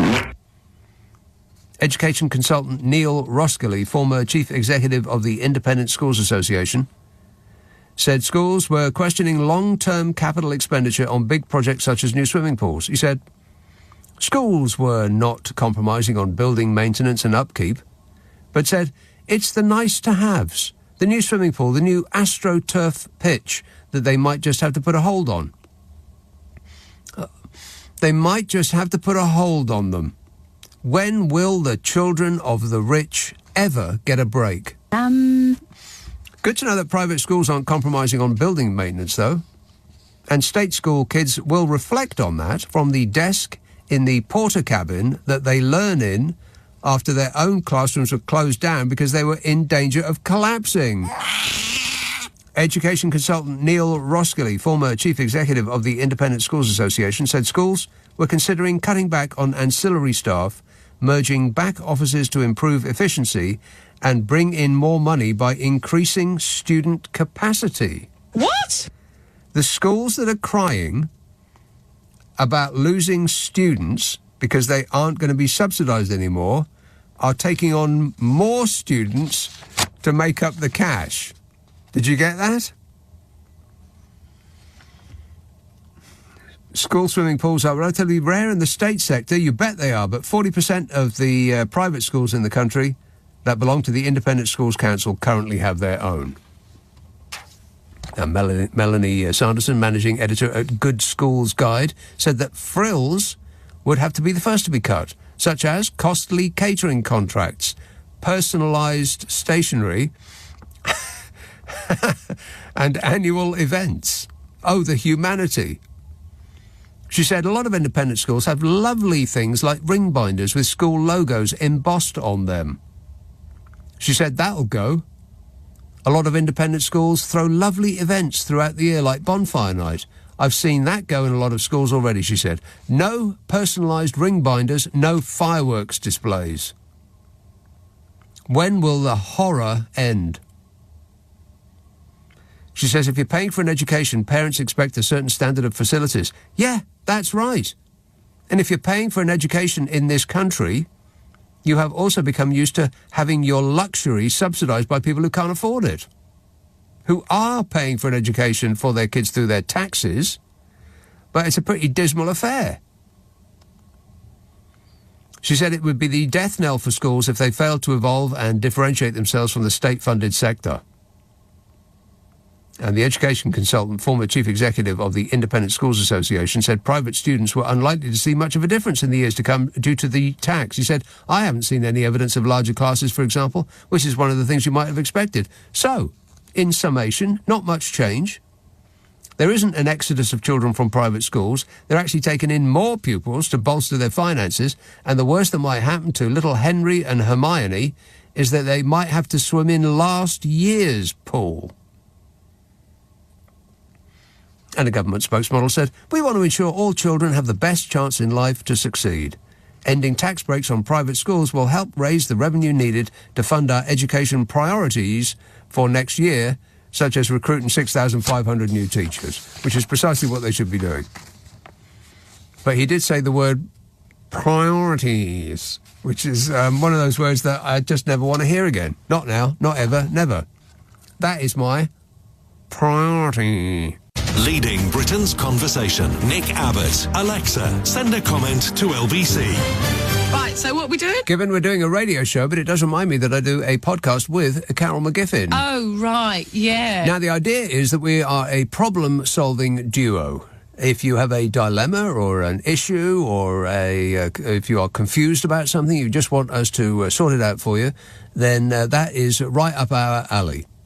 What is your problem? That's what we're keen to find out. And you must send it to the following address, nickandcarol@global.com. Email nickandcarol@global.com and prepare to be totally satisfied. Oh, right, yeah. Ask for it by name on an internet near you. What's your problem with Nick and Carol? Oh, that story, by the way, about the VAT on schools, I could probably have just saved myself a lot of time because I don't think it's going to happen. This is from The Guardian today. Government plans to impose VAT on private schools from the 1st of January next year may have to be delayed because of warnings from unions and tax experts and school leaders that meeting the deadline will cause administrative chaos and teacher job losses and put pressure on the state sector. Which I don't believe. Because, in other news, claims that England's grammar schools will be swamped in September by pupils priced out of private schools by VAT on fees are unfounded. Data from more than half of selective state schools suggests the number of children registered to sit the 11-plus entrance test for grammar schools next September has fallen compared with the previous year. Everything they're telling us about the disastrous effects of imposing VAT on private schools is false. And if there are teacher job losses, which I seriously doubt, but if there are, well, great news, because the government is in the process of hiring 6,500 new teachers. So everybody will get a job, even Jonathan Gullis. Well, maybe not Jonathan Gullis. Dean says, did you hear about the driver that got caught with a leaf sellotaped to his number plate? Yeah, okay. I just read ahead. It's another joke. Oh, no. Harley says, sack your helper. Well, that is a good idea. And helper is probably not the right word. David says, good news for Sean. Nigel Farage has been spotted in Clacton. Oh, wait, no, sorry. That either is another one on that theme or it's the same one that I just read out twice. He's still not there. And Christ texts, maybe it's Chris, I don't know, let's read on and find out. Said, last month I bought an insect death bat on your recommendation. Oh, they are great. It has proved the most excellent tool for... Hang on. That's better. He said it's proved a most excellent tool for dispensing of pesky mosquitoes. Yeah, it's very good for that. However, my housemates have taken the device to be a drunken taste challenge and spend most of the weekend daring each other to touch it with their tongues. I am surrounded by morons, says, and I'm assuming it's not Christ, it's Chris. Unless his name really is Christ and his parents have a pretty warped sense of humour.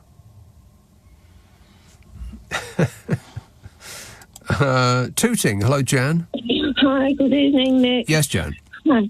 So I've got a couple of points about this carbon capture and about the role of the ocean in climate change. I've managed to find out some things, but the thing is that we're coming back to a point that was raised earlier in the programme, though, that is that apparently the ocean is our biggest ally against climate change. Apparently, it does more than trees to absorb carbon dioxide. The ocean. Yeah, but you can't climb an ocean. No, but the ocean generates also 50% of our oxygen. That's news to me. I didn't know that. Oh, that's news to me. I didn't know that. So we appreciate it, ocean. Thank you. Yeah. But the thing is, I come back to that bit about the ocean and the very positive effects, despite pollution, it can have on our health. But coming back to this thing about using the keep capturing the CO2 and putting it. I think massively expensive and doesn't really work anywhere it's been tried. But they say they wanted to put it sub-sea floor level, but they're saying to keep it sub. Well, but the thing is, it can actually, if there are any leaks, and it's quite likely that there could be some leaks from these stories. I think you mentioned something about that in the reservoirs under sea. It can ruin the. What do you call it? Whatever. Well, it ruins the point of burying it in the first place if it leaks, and it probably will. And it can damage the what do you call it? The balance or whatever that makes the ocean our ally. It can start to ruin the ocean. You know. And it could start to ruin us too, because apparently carbon dioxide is heavier than oxygen, so it will be around. If it does leak, then it will stay where we are, breathing air through our face holes. Jan. Yeah, I know, but on a positive note, though, I mean, I don't understand all of the science is quite complicated behind it all.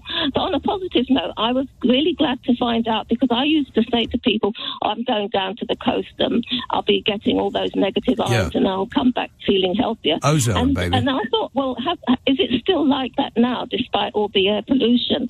And apparently it is. The ocean gives out negative. I don't think that oxygen is concentrated by the sea. I think it sort of goes everywhere.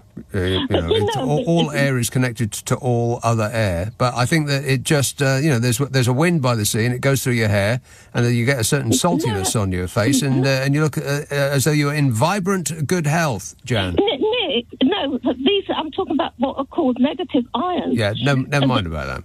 Don't be so negative about the ions, Jan. Ions.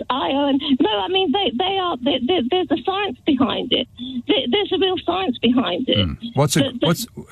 We've had negative ions. What's a Grecian? Never mind. No, the negative ion and IONS, negative ions, they're really positive, because they're the ones that... The negative ions are really positive. Did you just say that? They're the ones that have a positive effect on our health. Yeah, but I don't think you have to go down to the sea to get that. Because otherwise, I don't think you have to go down to the sea in order to get those positive effects of the ions, baby, because otherwise, all people that live by... All people that live by the sea would be very, very healthy, as opposed to these decrepit, bent-over old geezers and geezeresses that you see every time you go anywhere near the seashore. No, apparently, Nick. It's the action of the pounding of the surf on the water, on the surf of the ocean coming to the. Okay, well we don't have any surf in this country. It's just beach break. Name that movie. I think I got it more or less right. 6 Foot Peaks. I thought this whole country was just beach break. I love the smell of napalm in the morning. Clue. Thanks for that, John. Jan, rather. Don't get hysterical about those ions. It's not worth it. Tony texts, I can absolutely confirm you do read out WhatsApp messages, as mine was read out last week. The new Joker film comes out soon. Can't wait. Isn't it out already? I see posters for that everywhere. Posters with suspiciously few stars on it. Everyone is giving it a 4-star review, which sounds like a damning indictment. I think I mentioned this last time. We're now living in a world where if you don't get 5 stars, that means it's rubbish. But if it's half as good as the previous one, then it'll be right up my street. So I'll see you in the queue. Paul says, we usually have a ladybird day at the end of summer. I usually have literally hundreds of ladybirds cover the front of my house for a few days. This year it never happened. Nothing. Not even one. The insects are definitely disappearing. That's a good point. You just get absolutely plagued with ladybirds, which aren't as nice as they look. They bite you, and they smell. And I know that that's true because they might not smell individually. It's probably not a very good idea to try to smell an individual one, because they might get lost up your hooter. And you wouldn't want that.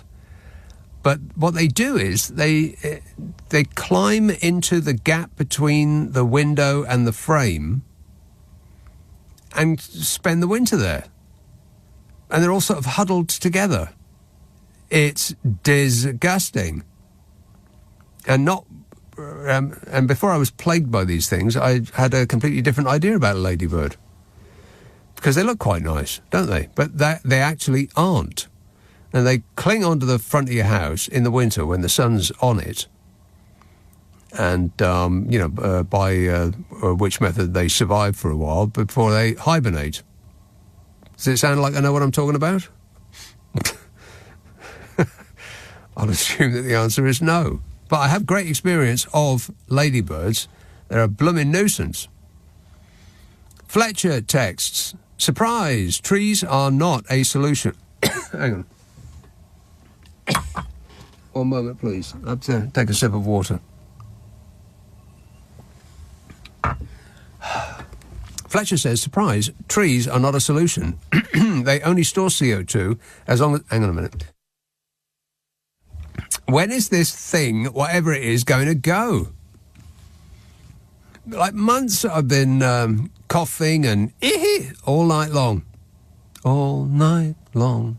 Fletcher text, surprise, trees are not a solution. They only store CO2 as long as they don't shed their leaves or die. The climate change is inviting tree-eating insects to eat new trees as warmer climes allow them to move north to destroy trees that have no defences for them. Additionally, relatively speaking, planting 1 million trees is not worth the energy it would take to do it. It's a tiny drop in the swimming pool that, even worse, makes us think something is being done. I don't know, planting 1 million trees does sound like something. It ain't nothing. And even if it does have absolutely no effect on the climate whatsoever, you've got 1 million trees. A benefit.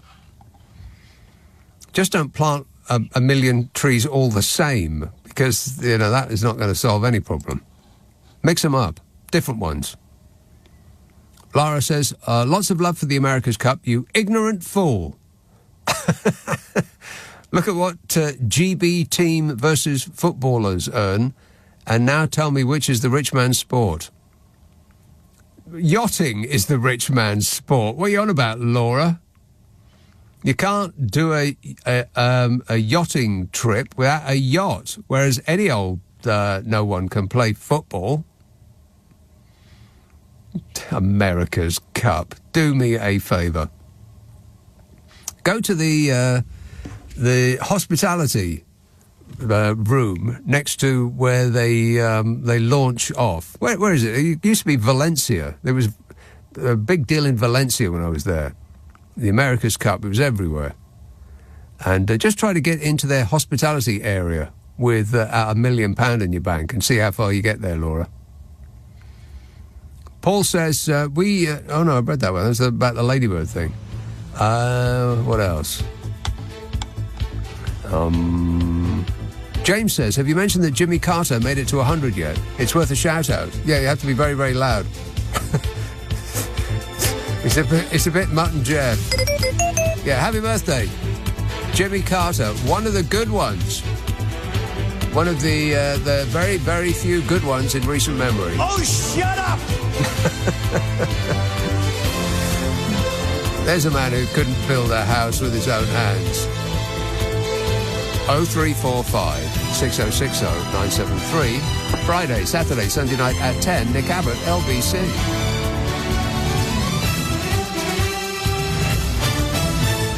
On your radio, on Global Player, and Play LBC. leading Britain's conversation. This is LBC.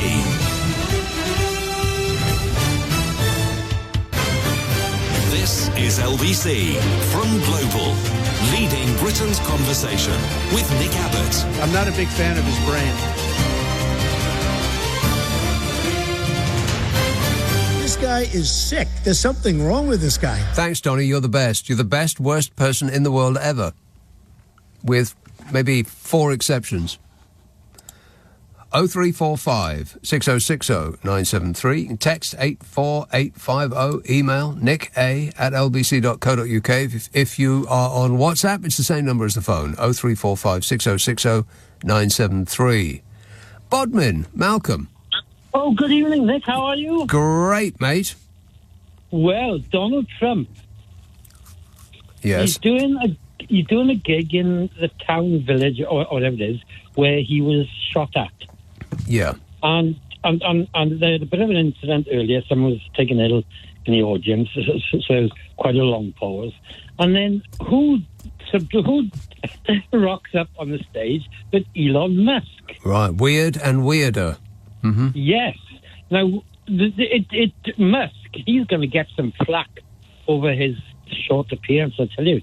He said that California are banning ID for the upcoming election, right?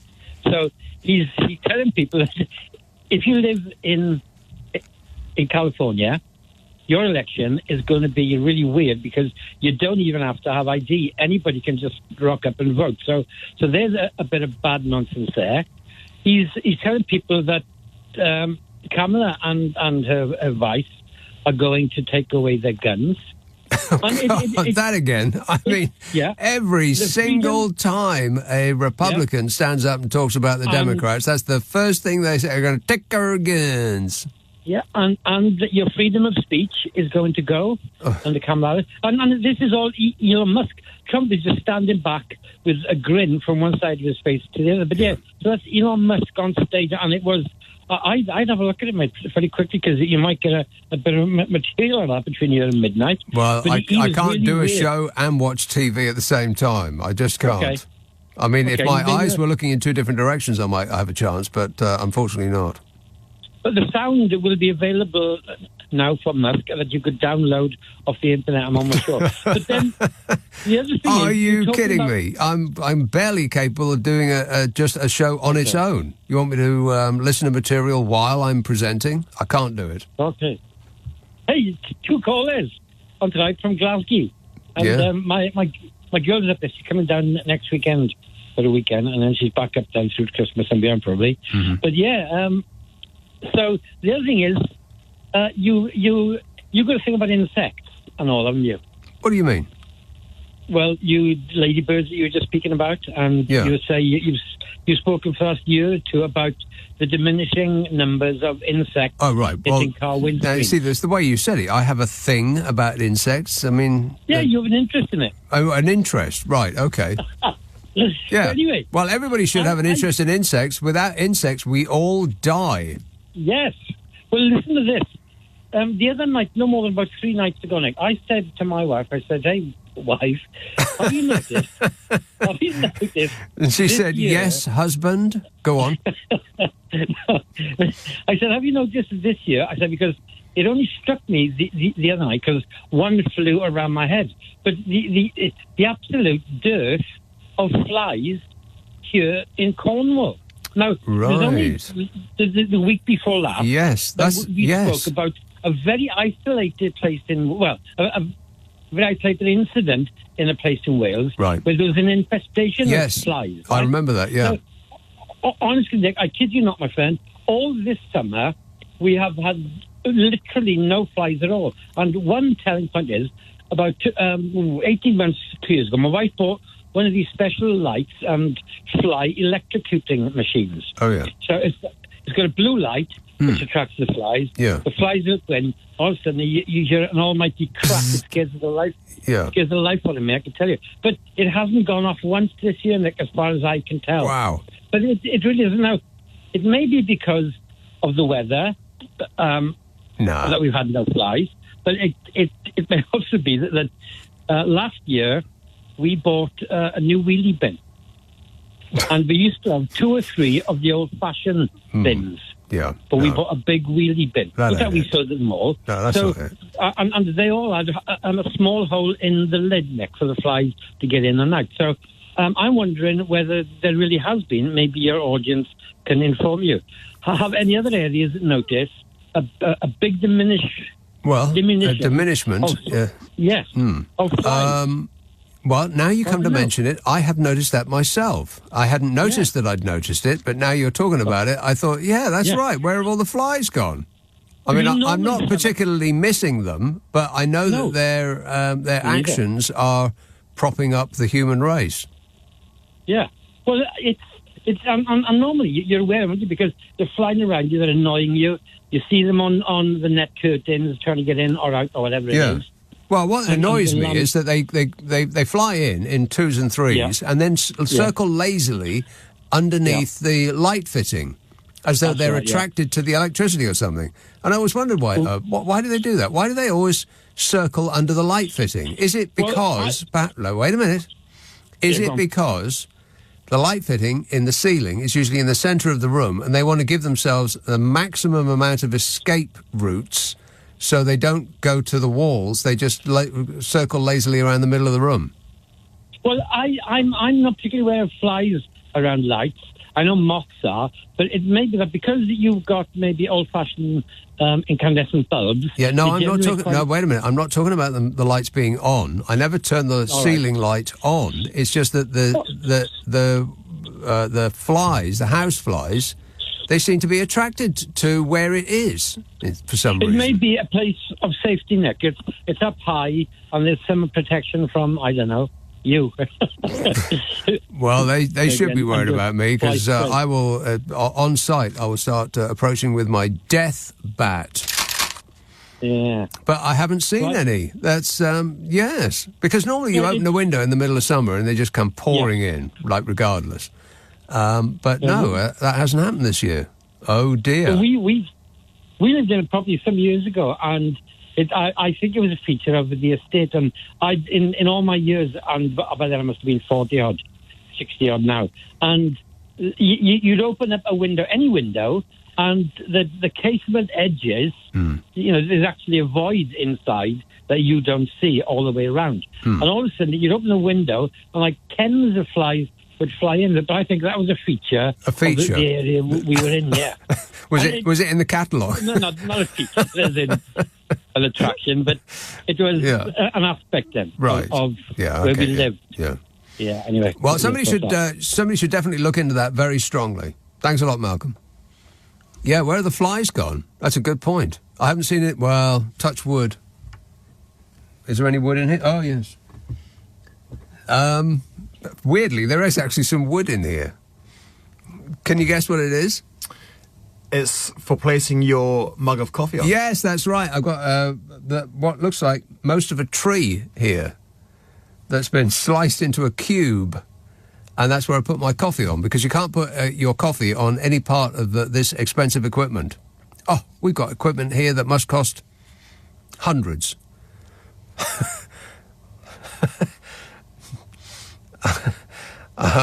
Yeah, and you can't, water and modern technology, not a good combination. So that's the only thing that is wood in here. Everything else isn't. I've forgotten what I was going to touch wood to. Oh, yeah, clothes moths. Haven't had any of those yet either. No clothes moths, no ladybirds, no houseflies. I saw quite a few wasps and bees at the beginning of the summer, but apart from that, not much. We should be alarmed, because once they go, then we don't really have very much food left, because we do not have the ability to make flowers have hot interpersonal relations with each other. Disgusting. No, we can't pollinate them like a wasp or a bee or a fly does. So we'd be left eating the kind of, the few numbers of food items that do not require pollination. And I think that would just be the tubers, would it not? Will have a life eating Swedes. Not the people from Sweden, actual Swedes. Oh, no. Yeah, those things. Ugh. So, be careful of an insect. Make sure you don't kill too many of them with your electric death bat.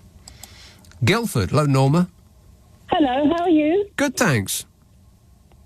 Well, I phoned up about insects. Yeah. Well, I'm old enough to remember when the windscreen of my car was kind of white with squashed insects. Yes. The front of your car, you used to have to virtually take a blowtorch to get them off after a long journey. Yeah, it was just, but now there are very few. And I think one of the reasons why there are fewer insects is because we've got millions of cars on the road. So it only takes one insect to fly into one of our millions of cars on the road, and we've immediately got rid of another few million insects because they've died.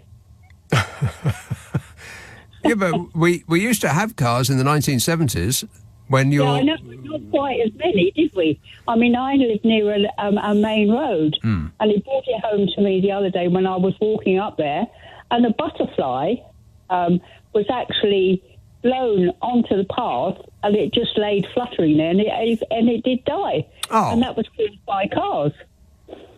So we've got many more millions of cars on the road. So consequently, we're getting fewer and fewer insects, and also people are killing them. Well, yes. I know some people who are blocked up bumblebee nests because they didn't like the bumblebees flying in and out. Oh, well, that's just plain silly. I mean, wasps is one thing, but leave the bumblebees alone, for crying out loud. I know, but people do it. And also, you go into a garden centre and you can find materials to kill worms. Well, why on earth do you want to kill worms? Because insects, birds and things, feed on. Are you sure? Worms? So, yeah, Why would you want to kill worms? Don't worms aerate the soil? Because people don't like the worm cast on their lawns. Oh, that's absolutely ridiculous. I know, so I think the things we are doing are causing major problems. Well, we know that anyway. Well, absolutely no question about that. It's our fault. Everything that is wrong with the world is our fault. That's just a fact. Yeah, it is. It is. And I think we should just think more carefully. And I know you said you don't like ladybirds, but if they're in the recess of your window, they'll be gone in the spring, and you won't have to worry about them. Well, yeah, I know, but every now and again during the winter, you want to open your window, and they're just all in there with their smell and their ickiness. Oh, yeah, I know, but they're only little tiny insects. They deserve some life as well. Well, insects are people too. I have to remember that. Well, yeah, they are. They've only got 6 legs and we've only got 2. Well, yes, that's right, which makes it amazing that we are number one. It does indeed. I think enjoy your programme. Thanks a lot, Norma. Cheers, my dear. Yes, we are number one, despite the fact that we have, far fewer limbs than do insects, which rather implies that insects are slackers, doesn't it? I mean, there's many more of them than there are of us, and yet we are the ones with the electric death bats, not them. Wow, can you imagine if it was the other way around? Can you imagine if it was the other way around? Nick Abbott on LBC. Call 0345 6060 973. Everything is going extremely well. What gap? 0345 6060 973. Chloe says, the conversation about insects has brought up a recent terror I experienced while sound asleep in bed. Uh-oh. I know where this is going. I woke to a light scratching sensation on my neck, which I only became aware of, and it fully caused me to jump up while frantically patting my neck and running my fingers through my hair. She was freaking out. Oh, no. No. People aren't going to want to hear that. Nobody wants to hear that. No, I'll tell you what, it's too late for me to read out stuff like that. No. I'm going to protect your delicate sensibilities. Thank you. You're welcome. On the other hand, A texts, just the letter A, XL bullies, they should have reintroduced wolves to Britain. They went extinct in the 19th century and our deer population has increased massively and they have eaten all the baby trees. Poor baby trees. Yeah. Well, maybe it reintroduced wolves to Scotland, but, I mean, you wouldn't want to meet one coming out of Tesco's, would you? 0345 6060 973. Hey, remind me to do the Trump's new way of making money thing. I mean, it's an old way of making money, but Trump's given it a new twist. York. Hello, Jan. Hello, Nick. How are you? I am great, mate. Good. You're on about the lack of flies and insects, aren't you? Well, I think it's a bit strong, going on about. Well, you know what I mean, don't you? Talking about. Now you're just lashing out wildly, Jan. No, I'm not. But you're killing them with your awful death bat. No, I'm not, because I haven't seen them. No, but that's why, because you killed them. No, I haven't. No, I really haven't. Yeah, you have. No. Yep. No. The only reason I use my death bat is if I see a mosquito, which is perfectly reasonable, it's me or them. No. Or if I see a clothes moth. All clothes moths must die on sight, no exceptions. No, that's wrong. It's right. In the shimmer of fragrances, when promises are made, golden hues whisper, in the guardian shade, under desert skies, where the sun's fire glows, red sands gleam, and golden flows. A vow is held in the heart's embrace, guardians of time cannot erase.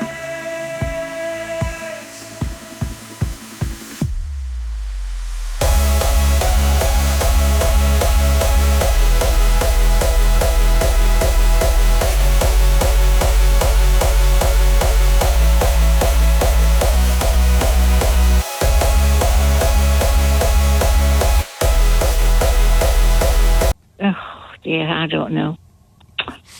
What? What are you going to do with me? Exactly. Yeah. No, I think you should go back to being one. Vegetarian. No, I don't want to, and you can't make me. I wish I could. Were you a vegetarian? Yeah, Right. I've been one for 50 years. 50? Right, what turned you veggie? Well, stupidly, I watched a documentary about a slaughterhouse. Oh, well, there you go. That was your my God, that was awful. big mistake. Huge. And that did it. Yeah. And I've not eaten meat since. What about if like a pig or a cow or something like that is tickled to death? Tickled to death? Or if they, if somebody plays them, like kills them with music or something? No, I still couldn't eat it. Right. Really, it's awful. Have you got a garden? Yeah, When you do you dig in your garden with a spade? if I have to, yes. Right. Well, you're probably slicing through no end of insects when you do that, Jan. No, I don't think so. I think it's like a slaughterhouse round your place. No, it's not. It's a killing field. I don't. But anyway, if you slice through a worm, don't they live and make two worms, or is that something else? I think they live and make plans to execute the person that just cut them in half. Oh, heck. I would lock all your doors and windows, Jan. You're in great danger. I think I'd better. Yeah, Yep. yeah. All right, cheers, my dear. I'll leave you with that. Got a lot of work to do. Keith says, couldn't we have had subtitles for that Glasgow guy? Yeah, I knew people would be like that. There's a comedy called Rabsy Nesbitt, which is probably available somewhere. Might be available on the World Wide Wait. So they should be playing it on constant rotation on TV. But I loved that show, Rabsy Nesbitt. But the amount of people that I turned on to it who couldn't understand a blind word that anybody was saying on that show, you've just got to tune your ear. That's all. Angus says, this is in the Scottish dialect. In all the time, shall I do the accent? I don't think I can. In all the time that you were in Edinburgh, did you never hear of Tommy Lawn? No. Next. Nate says, you can have one more baby onion and that's shallot. Jane says, did you know that I can cut down a dead tree just by looking at it? It's true. I saw it with my own eyes. Okay, stop it. I mean it. Let's have Watford. Hello, Janet. Hello. Janet. Yes. Yes, Janet. Okay. Do you remember when you was a child getting the caterpillars off the tree? No. Oh, you don't. What tree? Well, I'm 61. 61 years old. Yep. And we used to get the caterpillars off the tree and put them in jars and take them home and poke holes in the top. And then what? But you don't get that anymore. Well, what would you do with them after you poked holes in the top? Well, just left them there and whatever. But I'm just saying, the children nowadays don't know what is going on. Well, what is going on? What was going on with that whole caterpillar picking them off a tree and putting them in a jar and then poking holes in the lid and then leaving them there, whatever? Yeah, but the children nowadays, they just like pick the snails up and crush them. They're not into sort of looking after little creatures like that, are they? So, Well, from the way you described it, Janet, it doesn't sound like you were looking after the caterpillars that you picked off the tree. More like you were torturing them in prison. No, I don't know how old you are, but I'm old, and that's what we used to do, and they used to live for ages. Yeah, in misery.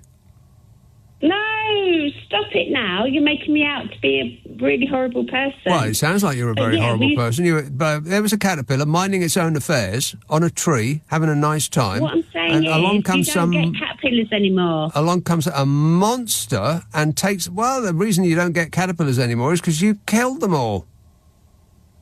Oh, I don't think you meant it like that. And I didn't mean it like that either. I just thought, like, in the old days, that was what you did. And so, after a while, then what? Well, I let them go.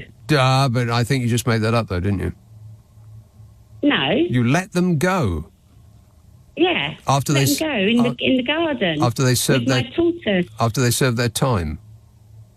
Yeah. Right. And my tortoise, they would all be out there going, yay! Well, that just sounds like idyllic. It sounds like an idyll over at your place, Janet. Thanks for that somewhat alarming tale. 0345 6060 973. Josh says, I only need to know the location of Nigel Farage if it's somewhere near me, in which case I can endeavour to be somewhere else. I'll keep you fully informed, Josh. July says, I love you, Nick, but you are wrong about private schools. It's not all about swimming pools. We are saving the state money by sending our children to private schools, says July. No, July, you're not doing anything of the sort. You're getting a subsidy for your luxury lifestyle choice from people who can't afford it. We might as well subsidise your Bentley as well, because they're expensive. Steve says, Nick, I'm not angry, I'm just disappointed. You never, ever, ever read out WhatsApp messages. It's utterly disgusting that you are discriminating against poor people. I'm appalled and I'll be writing to my MP and the King. Kevin in Texas says, could you please ask Melania what she thinks about Trump going to Pennsylvania after his failed assassination attempt? Melania, your husband is putting himself in danger again. I don't care. She's actually not that bothered.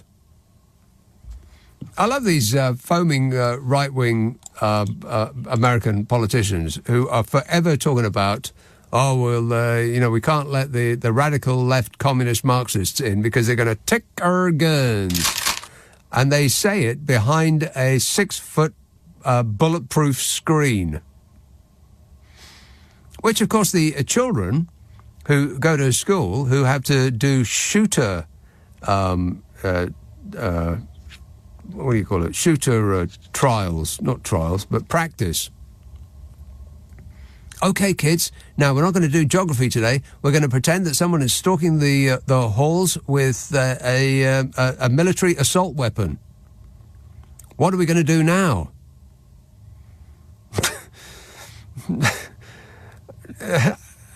And so they actually don't care at all about the lives of children, because the number one cause of death in children in America is guns. Couldn't care less, any of them. All they're interested is the profitability of the gun manufacturers, who happen to be donors. And there it is. And they're telling you that we can't take any of your guns away. And they're so frightened of the consequences of their own actions that they're telling you that from behind a bulletproof screen. What a bunch of phonies. America, wake up. It is later than you think. Leading Britain's conversation. Nick Abbot. Alexa, send a comment to LBC. I really like you. Do you like me? Yeah, sure, why not? Jack says, why did the vegan cross the road? To tell you how much better than you they are. This one says, regarding ladybirds, maybe you should check your windows for false widow female spiders. We are inundated with them here in Teddington. They live in windows in the gap you say the ladybirds come into. I watched one pounce on a ladybird climbing up the window frame recently. That ladybird won't be coming in. And I will never be going to Teddington. Not now, not ever, never. In Kensington, however, here is Jennifer. Jennifer. Hi, Nick. Your show this evening has had me in stitches. It's been really, really entertaining. Unlike last night, which I found was a bit boring.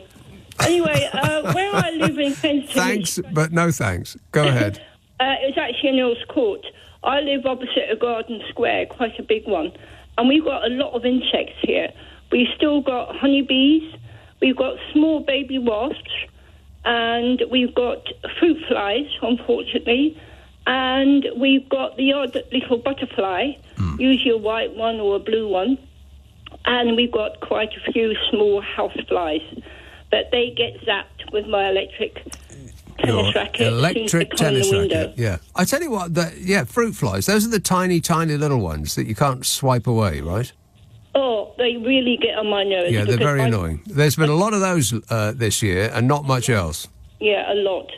And they're still around. You would have thought they'd gone into hibernation by now, but they haven't. No. But I've got quite a few flowers on my windowsill outside, and every day the small little honeybees come and buzz around and collect the nectar, and then the small little baby wasps come.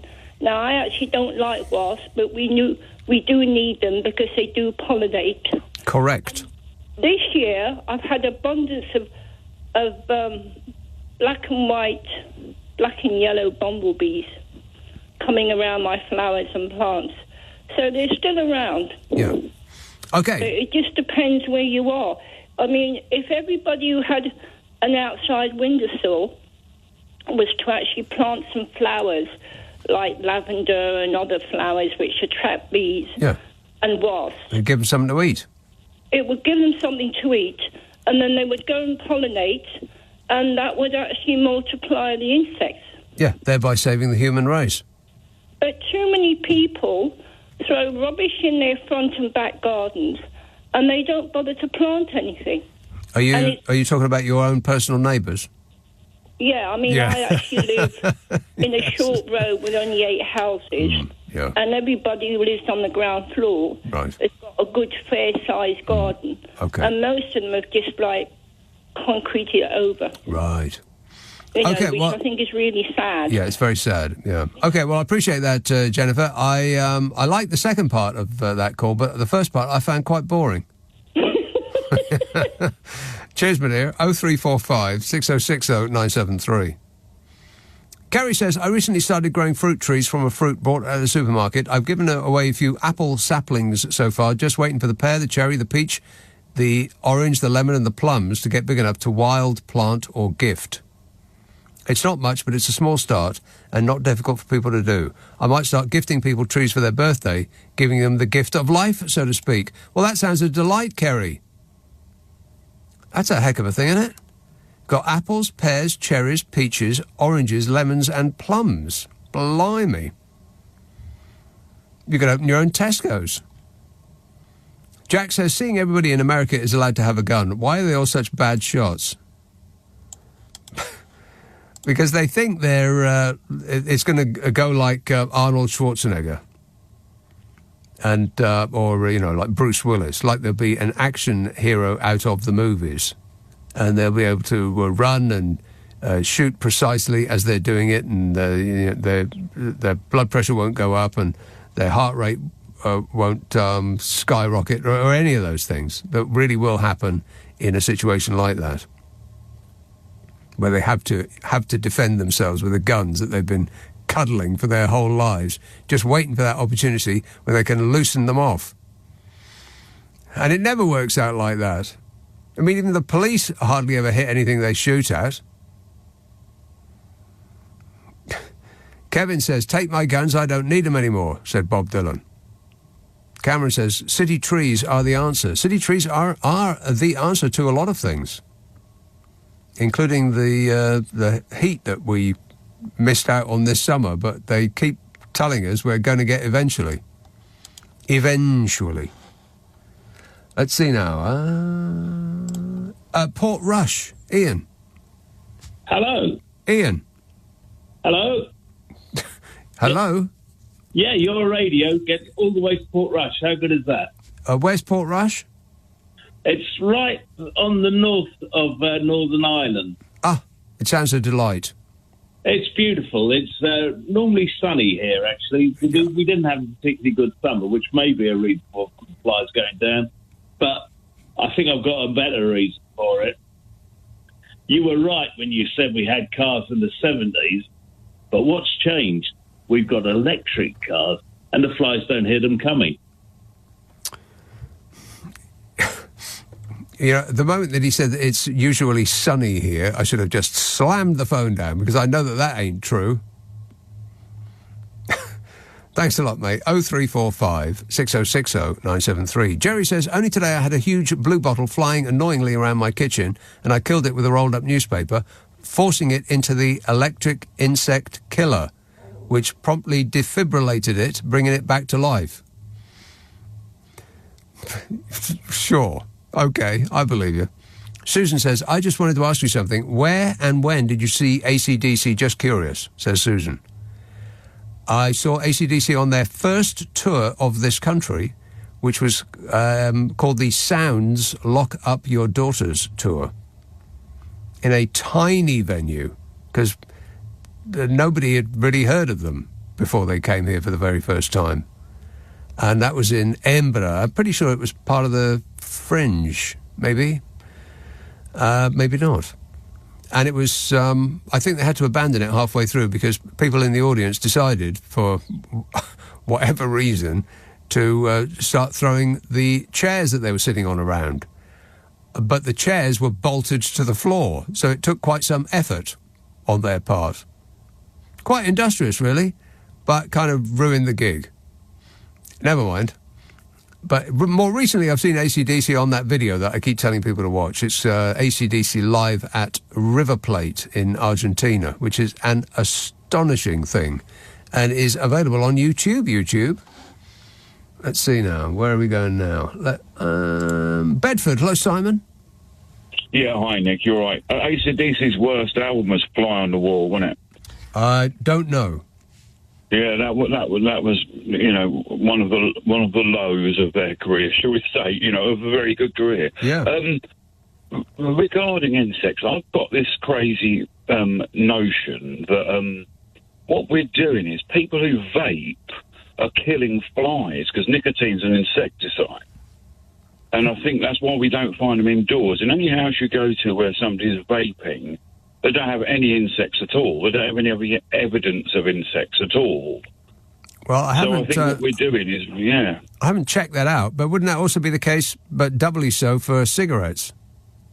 Well, because I think the nicotine in cigarette smoke is kind of bound up inside the smoke, whereas vape exhaust is pure nicotine. So it's literally a fumigation device. So, you know, people are going around billowing clouds of smoke.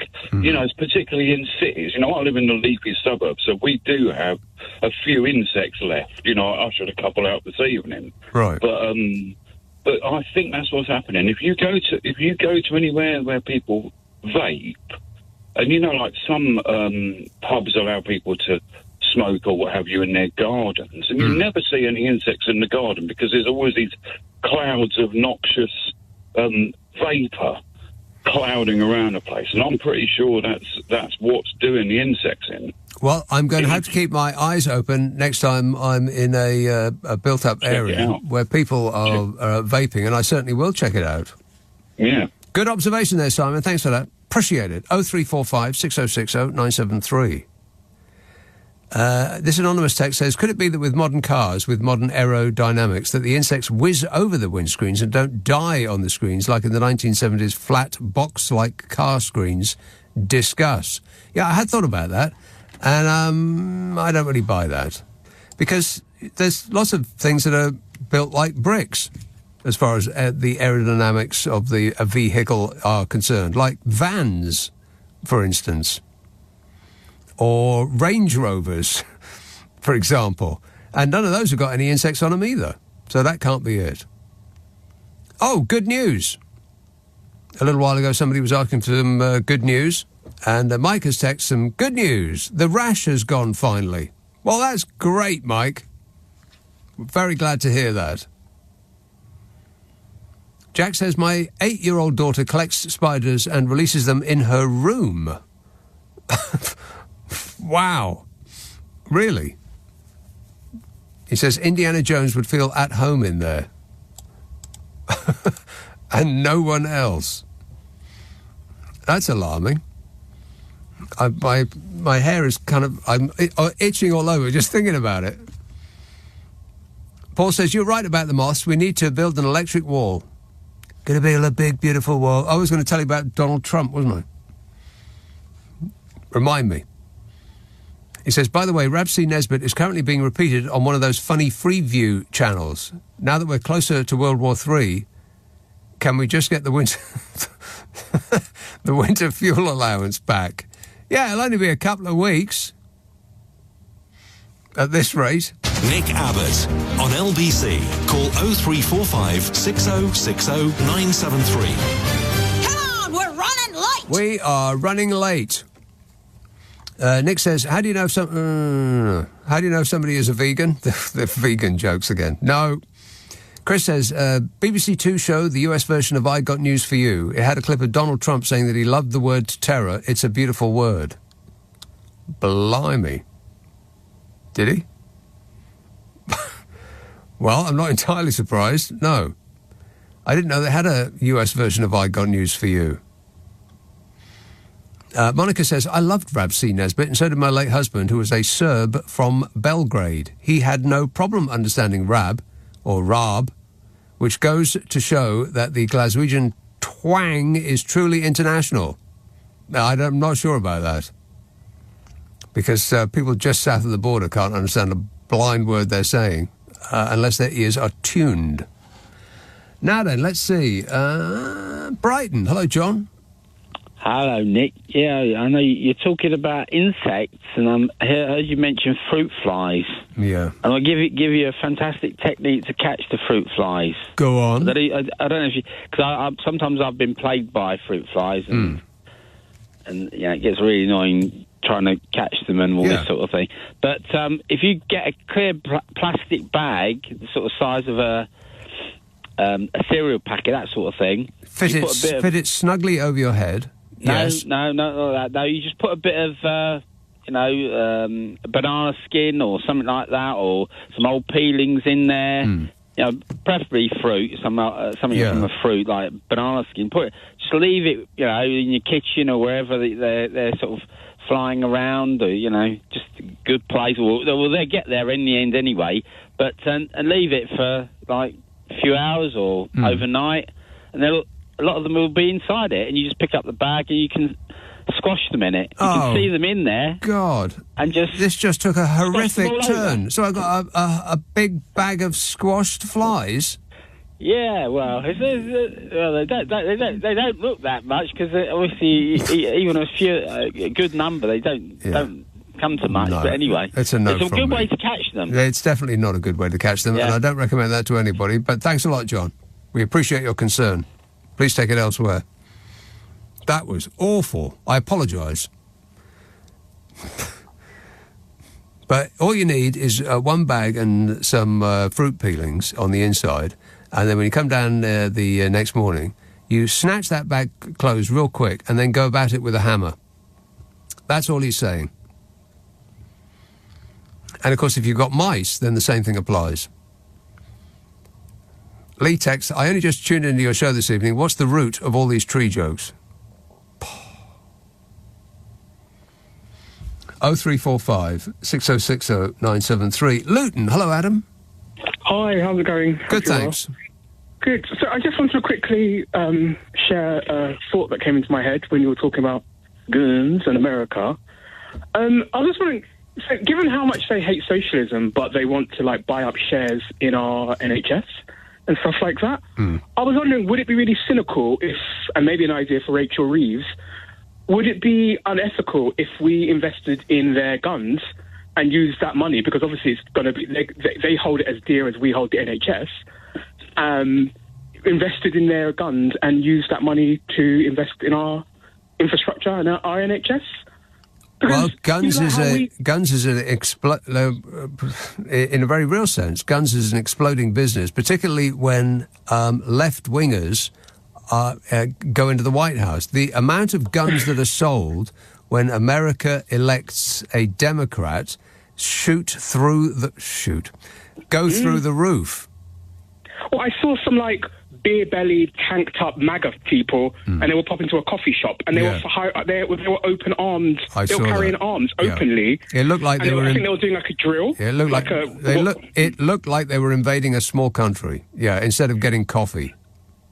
But they are really they keep going and doing these drills for, you know, when the government, when Kamala and Tim take their guns. So they're doing all these drills. And I just thought, well, given we don't know anything that is going to be, everything is a gamble, but we know that America it's part of their identity to own a gun. So surely we should invest in it. More like how Spain owns part of our transport infrastructure and our gas is from France. Right. Why can't we invest in what we know the state of America will always hold dear and we'll always get a return from it? Well, let's invest in their guns. That's an excellent idea, Adam. And I we can want all get monocles. Yes. Monocles? Yeah, live like the Monopoly man. We'd be like literally doing well. We'd all be doing well if we could get some of that American gun money and invest it in our own country. Okay, well, I want you to make that up into a business plan and provide the funding, and then we'll split the profits 50-50. What do you say? I think he's agreeing. That looks like 2 thumbs up from Adam. Cheers. Thanks for that. Gil texts, I vape and we have butterflies, flies, ants, ladybirds, daddy longlegs and spiders. Sorry, but that puts paid to that theory. Yeah, I didn't think that theory had legs. No. Yeah, daddy longlegs got a lot of those, but no actual houseflies this year. But it will probably be, recalibrated next year, and they'll go big on houseflies. They'll be in. Tony says, the lack of insects this year is due to the incredible amount of rain that we've had this summer. Well, is that true? I'm deciding to think not. Southampton, hello, Simon. Nick, I've got a couple of things for you. First of all, the insects might have something to do with the fact that the pesticides that we're now allowed to use with our Brexit freedom. Yes. Because they took the restrictions off that, the one that killed people. Yes. Yeah. Just a couple of things. Do you ever feel like you need a rest after Jan calls in? Because it is just exhausting. She's lovely, but it's so tiring. It's a bit manic. Yeah. Oh, right. The vaping thing, I don't know what your caller's on about. I mean, I've been vaping, and I'm a heavy vaper, admittedly, for 15 years now, and I'm getting flies in my house. You've been vaping for 15 years? Yeah. I didn't know that it had been around that long. Oh, yeah. And if the vape was nicotine, he said it was pure nicotine, didn't he? I'd be dead by now if that was true. Well, what is it? What makes up that vapour? It's 3 ingredients: vegetable glycerine, propylene glycol, and flavouring. That's it. And that middle one, that's crushed up ants' wings, isn't it? What, propylene glycol? I tell you what it is. It's, when you have an injection. No. Okay. You know the stuff that they put in smoke machines at the disco? Yes. That's propylene glycol. Wow, I'm a big fan. But yeah, it's also got medical uses. They use it in medicine because in an injection, for example, only a tiny fraction of that liquid is the actual drug. They've got it's a vehicle that they use to inject it with. That's propylene glycol. That's all it is. Vegetable glycerine, propylene glycol and flavouring. Well, the stuff you learn on this show. Educational, no? I just want to talk to you quickly about conspiracy theories. Okay. Now, the thing is, I don't buy into them at all, except I'm being tested at the moment because I've had this thought. Now, I want to see what you think. I think that the risk of a Donald Trump presidency is so grave and so extreme and bad for the world that all the media outlets, apart from the nutty ones, have all got a memo gone round. They've all come to a pact to say that the race is neck and neck to maximise the amount of people to come out to vote against him because the threat is that grave.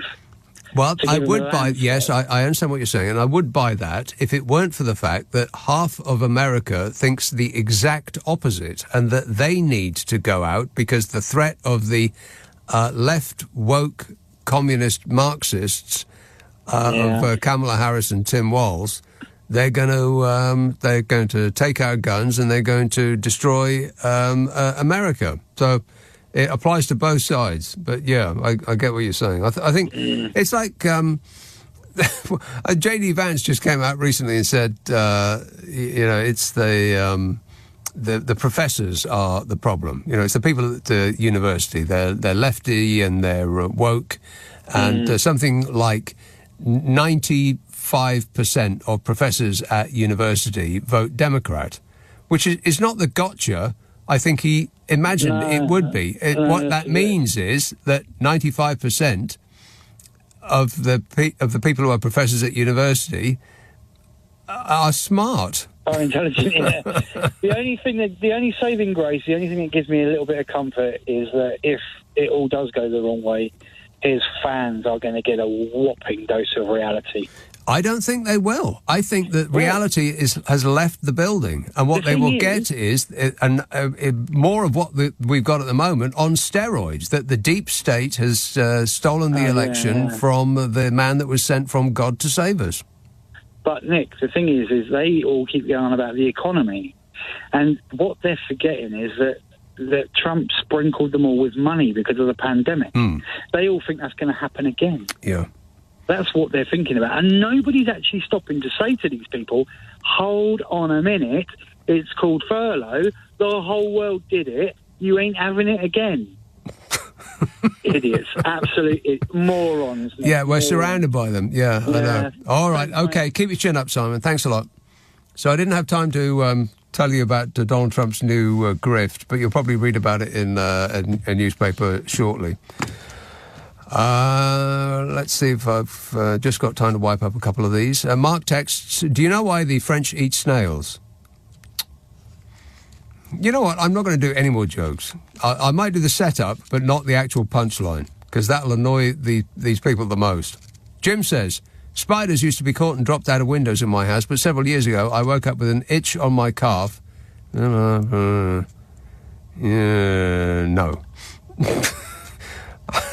It wasn't a joke, but it's not the kind of thing you want to hear at this time of night.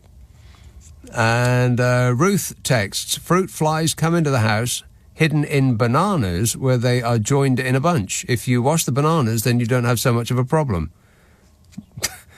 I am not washing bananas. Not now, not ever, never. Ever, never. Ever, never. Ever, never. Ever, never. Ever, never. Ever, never. Ever, never. Ever, never. Ever, never. Ever, never. Ever, never. Ever, never. Ever, never. Ever, never. Ever,